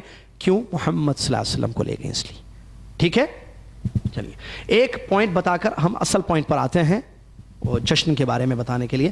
وہ یہ ہے کہ یہ عربوں میں جو یہ رواج تھا کہ گاؤں بھیجا جاتا تھا شہر سے باہر، وہ دودھ پلانے والی جو عورتیں آتی تھیں لے جاتی تھیں. کیوں تھا یہ؟ اس کی وجہ کیا تھی وہ میں بتانا چاہ رہا ہوں. اس کی 2 اہم وجوہات تھیں. نمبر 1 بچے کی صحت اور تندرستی. نمبر 2 فصیح عربی زبان. یہ 2 پوائنٹ ذہن میں رکھیں آپ. شہر کے بنسبت گاؤں کی آب و ہوا زیادہ اچھی ہوتی ہے، آپ کو معلوم ہے، یہ بات بتانے کی ضرورت نہیں. تو عرب چاہتے تھے کہ ان کے بچے صحت مند ہوں، اور ہر ماں باپ کو چاہیے، خیر اب اس پر میں تھوڑا اشارہ کروں گا آگے. عرب چاہتے تھے کہ ان کے بچے صحت و تندرست ہوں، قوی ہوں، مضبوط ہوں آبا ان کے بچوں کے. اور ظاہر بات ہے بچوں کی صحت میں آبا و ہوا کا اہم دخل ہے. ڈاکٹرز اس کو اچھی طریقے سے جانتے ہیں اور ہم بھی اس کو سمجھتے ہیں اچھی طریقے سے. آب و ہوا، آب و ہوا ورڈ اردو میں بولتے ہیں، کیا مطلب؟ آب مانے پانی، بسم اللہ. یہ ہوا، شہروں کی آب و ہوا مقدر ہوتی ہے عام طور پر، اور گاؤں میں تازہ ہوا ہوتی ہے عام طور پر، اور پانی بھی بنسبت شہر کا گاؤں کا اچھا ہوتا ہے. ٹھیک ہے، تو وہاں وہ بھیجتے تھے تاکہ بچے صحت مند ہوں، ایک وجہ. دوسری عربی، شہر میں فصیح عربی نہیں بولی جاتی تھی، گاؤں میں کیونکہ وہ گاؤں کے لوگ اصلی عربی بولنے والے تھے، مکس نہیں ہوتی تھی ان کی لینگویج، غلط الفاظ نہیں آتے تھے ان کی لینگویج میں، جیسے آج آ جاتے ہیں ادھر سے لیا ادھر سے لیا ادھر سے لیا آ جاتے ہیں شہروں. اور آج تک تو نعوذ باللہ من ذالک فلموں نے گندگی جو مچائی ہوئی ہے اس کی وجہ سے لینگویج بھی ویسی ہو گئی ہے لوگوں کی، فلمی زبان بولنا، نعوذ باللہ من ذالک. ٹھیک ہے، چلیے. تو یہ دو اہم وجوہات کے تحت بھیجا گیا بنو سعد کے دیار میں پیارے نبی صلی اللہ علیہ وسلم کو، تاکہ آپ کی صحت اچھی ہو اور آپ کی زبان بھی فصیح ہو. اور یہ بچوں کا حق ہے جو ماں باپ پر ہوتا ہے کہ ماں باپ اپنے بچوں کا حق ادا کریں، ان کی صحت اور تندرستی کی خاص فکر کریں. اب اس پہ باتیں تو بہت ہیں لیکن مختصر یہ ہے کہ آج ہماری صحت و تندرستی کی بچوں کی فکر کے بارے میں کیا ہے کہ بچہ چھینک مارے تو اٹھا کر ڈاکٹر کے پاس لے جاتے ہیں. صاحب چھینک مار رہا تھا بہت کل سے، بچے کو ناک سے پانی نکلے تھوڑا سا زکام، بچے کو سیدھے ڈاکٹر. ٹھیک ہے، تھوڑا ماتھا گرم ہو جائے بچے کا، ڈاکٹر. ٹھیک ہے، میں میری بات مکمل نہیں ہوئی ہے، میں ذرا دور سے آ رہا ہوں. لے گئے، چلو بھائی یہ تو ٹھیک ہے.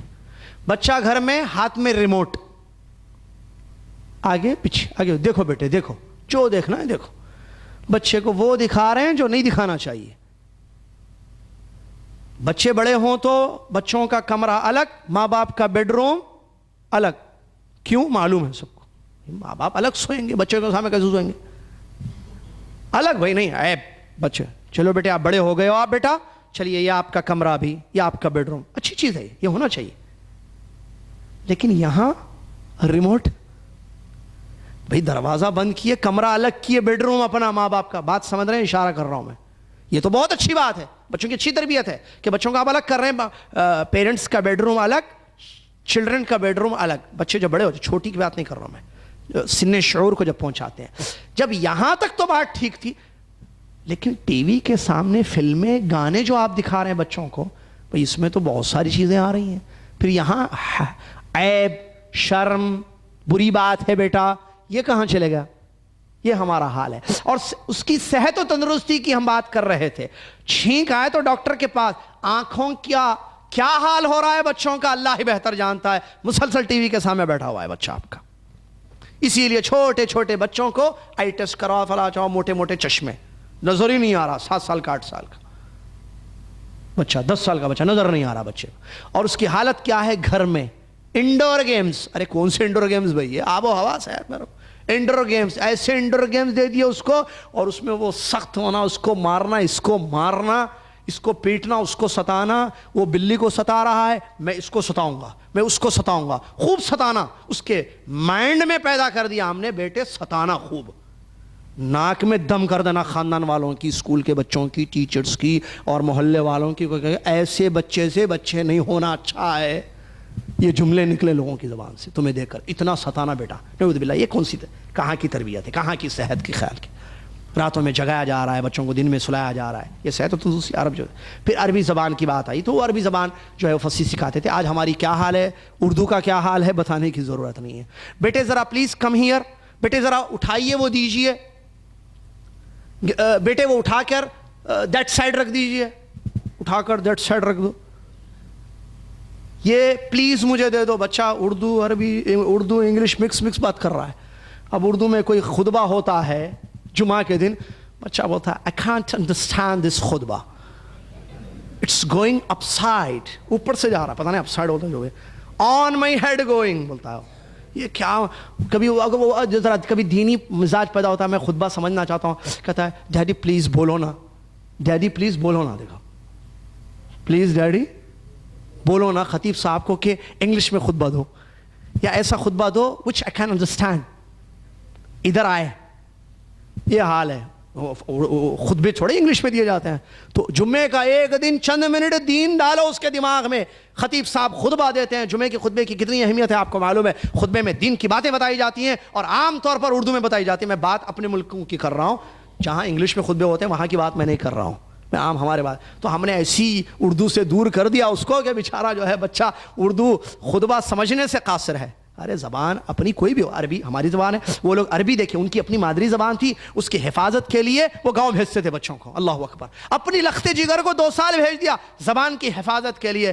آج آپ کیا کر رہے ہیں, اردو کا جنازہ نکال دیا ہم لوگوں نے, اعوذ باللہ من ذالک, اردو کا جنازہ نکل گیا. اب جتنا لٹریچر یا جتنا لکھا گیا ہے اردو زبان میں, انگلش میں نہیں لکھا گیا ہے.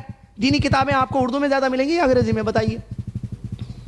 اردو میں. اب بچہ اردو نہیں سمجھتا, کیا کرنا, انگلش. اور انگلش میں دین کی کتابوں کا وہ بات نہیں آتی ہے انگریزی میں پڑھنے سے جو اردو میں آتی ہے. ارے ٹھیک ہے انگلش سکھاؤ, ہم نے منع کیا, میں نے شروع میں انگریزی اتنی نہ سکھاؤ کہ اردو بھول جائے, اردو کے ساتھ انگریزی سکھاؤ. بہرحال یہاں ہم اپنے مذکرے کو روک کر اس طرف آتے ہیں تھوڑا سا, اور وہ ہے جشن میلاد النبی. پیارے نبی اسلام کی پیدائش اور 7ویں دن عقیقہ اور ختنہ کرایا, اور وہاں حلیمہ سعدیہ تک پہنچے, دودھ پلانے کے لیے آپ لے گئیں بنی سعد, وہاں تک ہم رکے تھے. اور اس کی غرض 2 چیزیں ہم نے بتائی تھی. پیارے نبی علیہ السلام کی پیدائش پر عام طور پر کچھ سالوں سے, کچھ عرصے سے جشن عید میلاد النبی کے نام پر منایا جاتا ہے, اور اس میں کیا کچھ ہوتا ہے بتانے کی ضرورت نہیں ہے. جیسے جیسے دن آ رہے ہیں, سال جیسے جیسے آ رہے ہیں, اس میں اور زیادہ چیزیں ایڈ ہوتی جا رہی ہیں یا داخل ہوتی جا رہی ہیں. ابھی میں اردو بلکہ ایڈ بولا, وہ اصل سمجھ سامعین کو سمجھانے کے لیے ہوتا ہے, ورنہ داخل ہوتی. داخل کیا ہے, مقصد انگلش الفاظ جو ہم استعمال کرتے ہیں اپنے دوران درس, آپ لوگوں کو سمجھانا مقصد ہوتا ہے. آپ پوری اردو کیا یہ بولیے, ہم پوری اردو سیکھے ہوئے ہیں انشاءاللہ, تو پورا درس بغیر ایک لفظ انگلش کے بولے ہوئے انشاءاللہ آپ کے سامنے دیں گے. چلیں, تو جشن میلاد النبی کے نام پر بہت ساری چیزیں دنیا میں ہوتی ہیں آج. بعض جگہ باقاعدہ چھٹیاں دی جاتی ہیں اس دن, اور وہ 12 ربیع الاول ہے. ٹھیک ہے, اس سلسلے میں کئی باتیں ہیں. ایک پہلی بات, جس دن پیارے نبی علیہ السلام کی پیدائش ہوئی اسی دن نبی علیہ السلام کی وفات بھی ہوئی ہے. پہلا نکتہ, فرسٹ پوائنٹ, پہلا نکتہ. اگر 2 چیزیں جمع ہو جائیں, خوشی اور غم, انسان خوشی منائے گا یا غم, اس کو سمجھنے کے لیے ایک چھوٹی سی مثال. کیا آپ کی شادی طے ہو گئی, سارے انتظامات ہو گئے, بہت دیر سے انتظار تھا شادی کا, ہو گئی بھائی چلو شادی, فلاں تاریخ کو شادی طے, ٹھیک ہے, مغرب کے بعد عقد نکاح آپ کا پڑھایا جائے گا انشاءاللہ. خوشی ہے پورے خاندان میں, دوست احباب, آپ نے تیاری کر دی, قاضی صاحب سے بات بھی کر دی, جگہ بھی متعین ہو گئی, کب آنا ہے, کس وقت آنا ہے قاضی صاحب کو پڑھانے کے لیے, کون لائے گا, ساری انتظامات المہم, ٹھیک ہے, ہو گئے.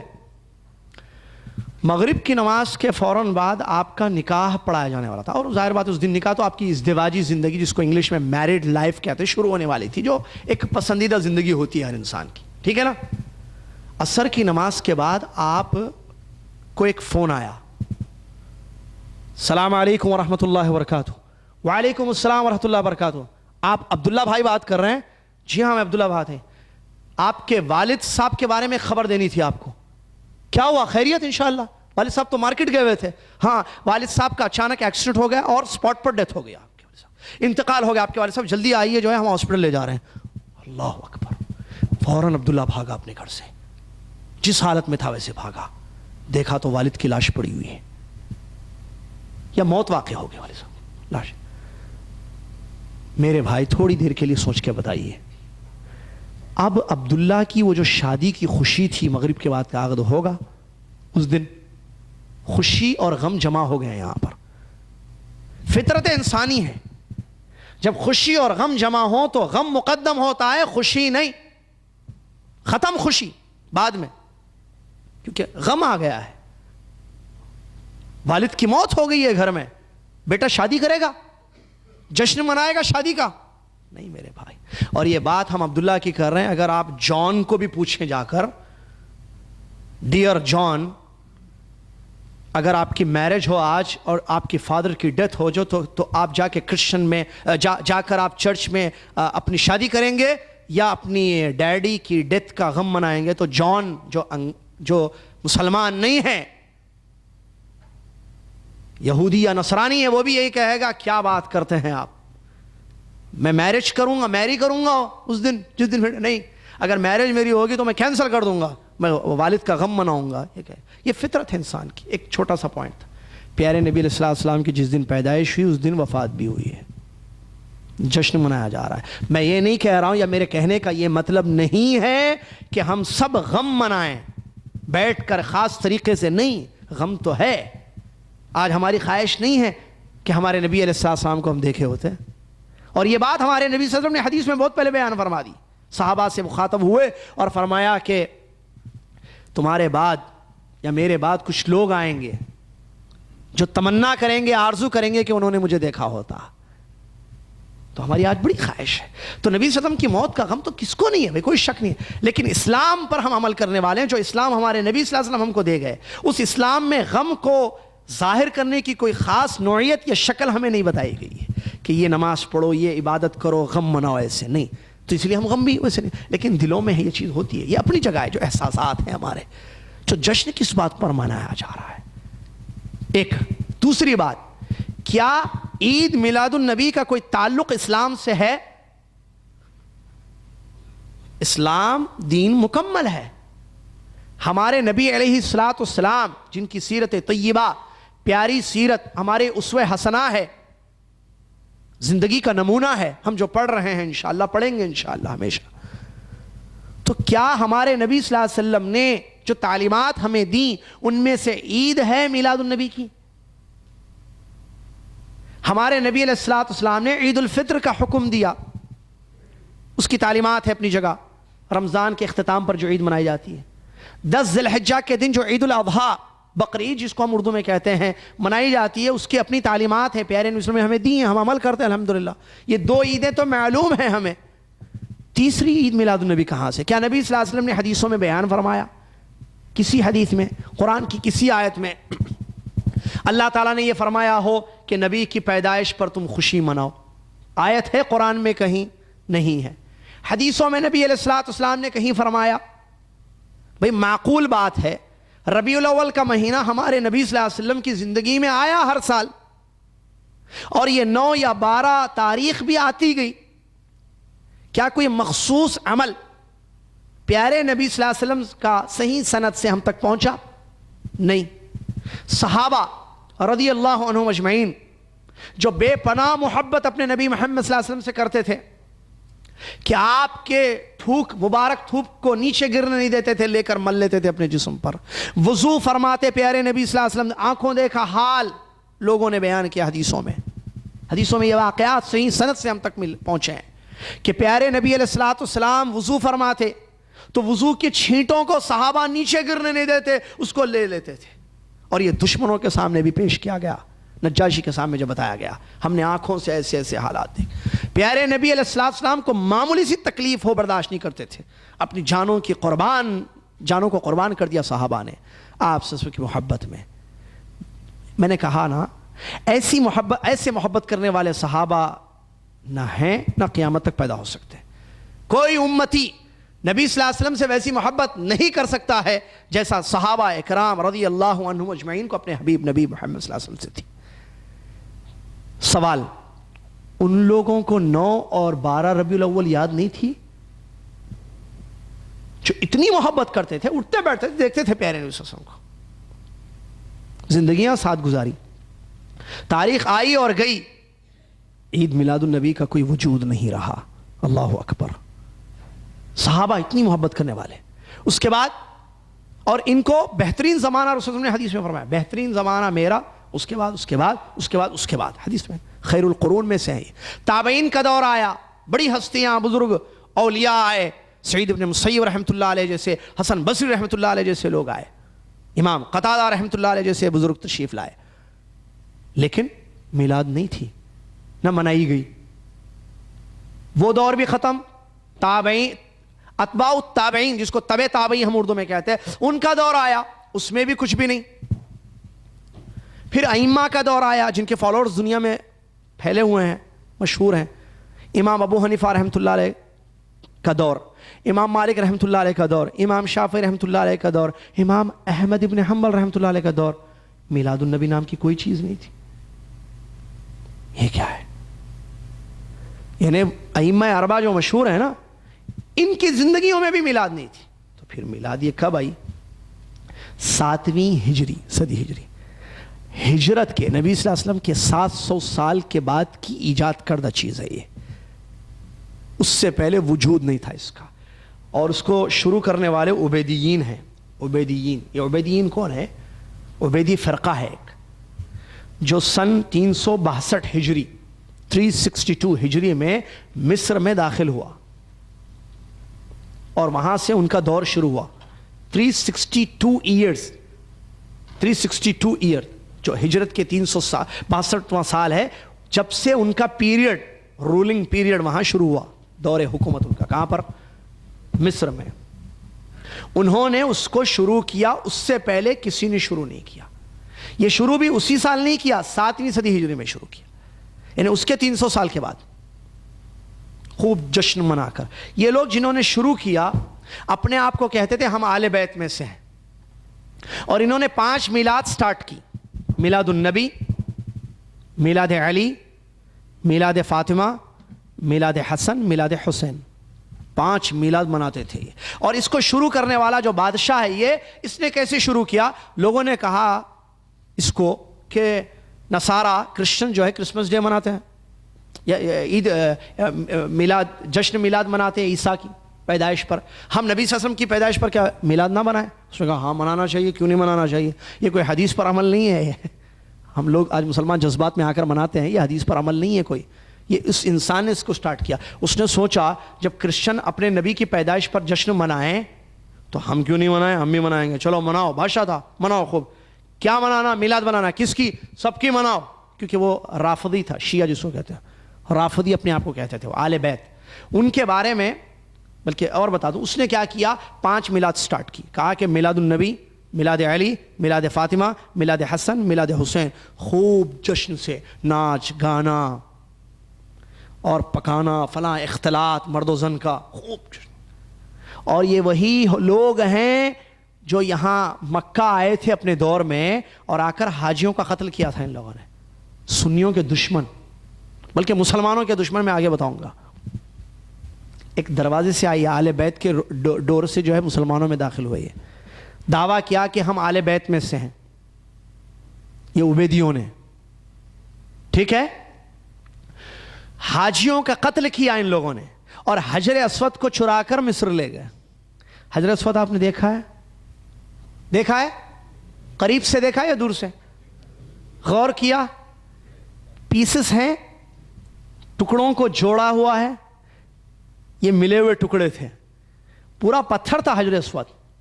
یہ لوگ چرا کر لے گئے, توڑ کر لے گئے اس کو, تو ٹکڑے ملے تو اس کو لگایا گیا یہ ٹکڑے صحیح ہیں, لیکن پورا پتھر تھا پہلے.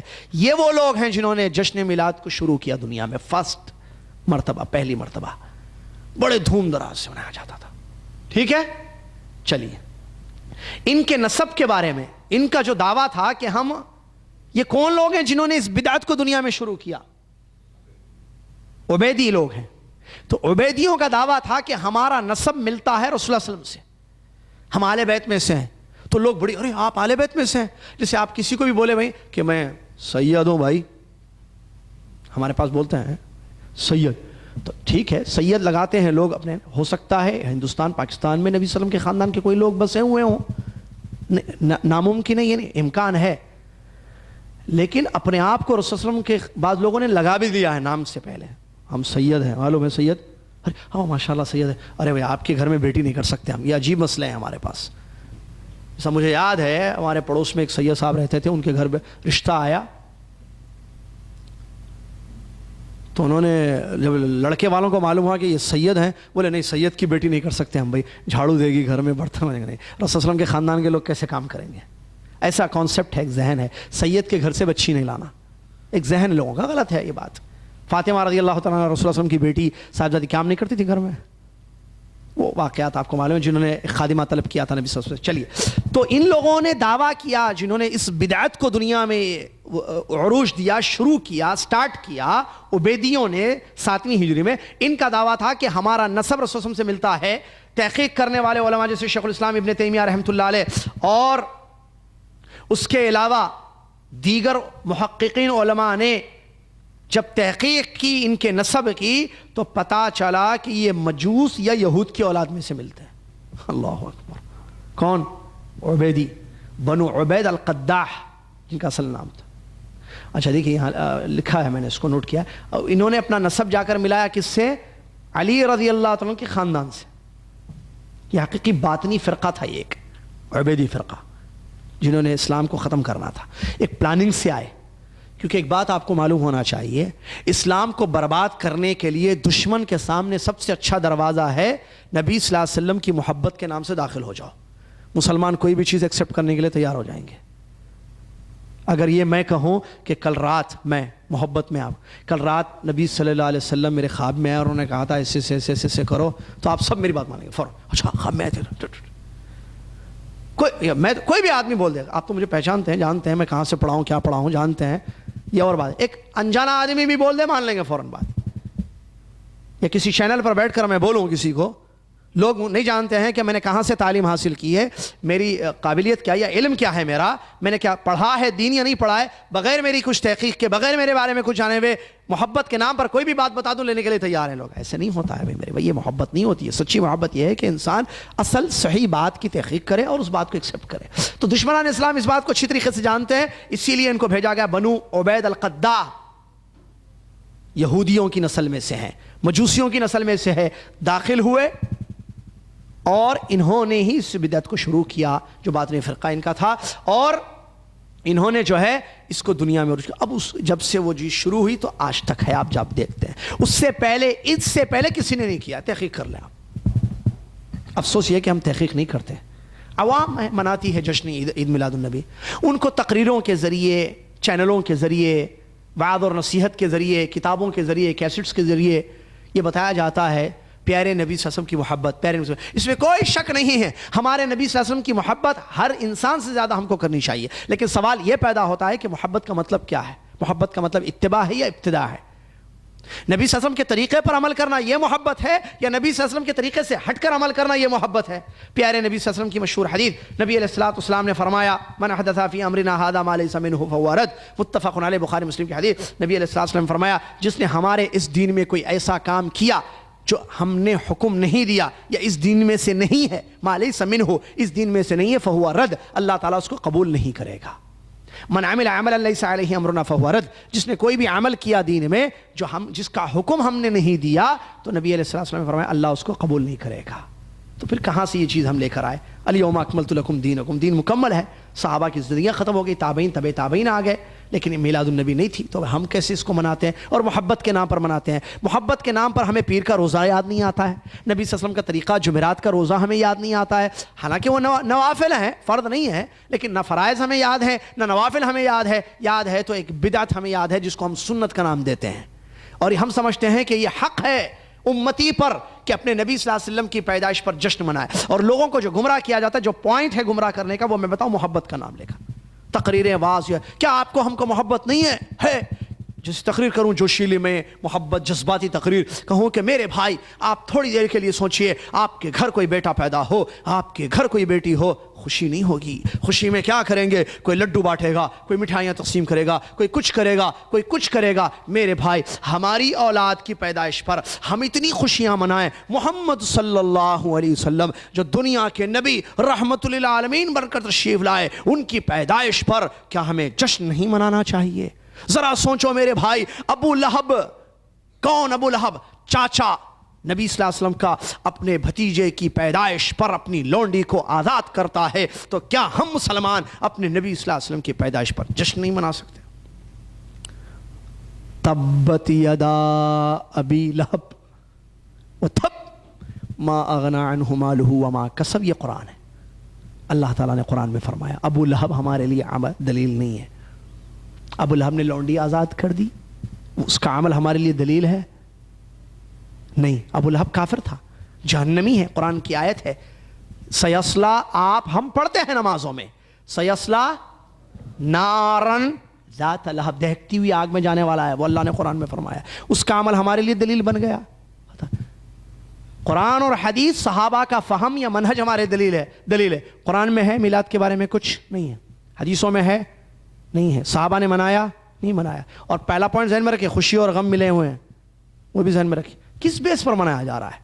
جب ایک چیز بدعت, اور ابلیس کو یہ چیز پسند ہے. سفیان ثوری رحمۃ اللہ نے جو اچھی بڑی بات بیان فرمائی کہ جو ہے ابلیس جو شیطانوں کا سردار ہے, اس کو گناہ سے زیادہ بدعت پسند ہے.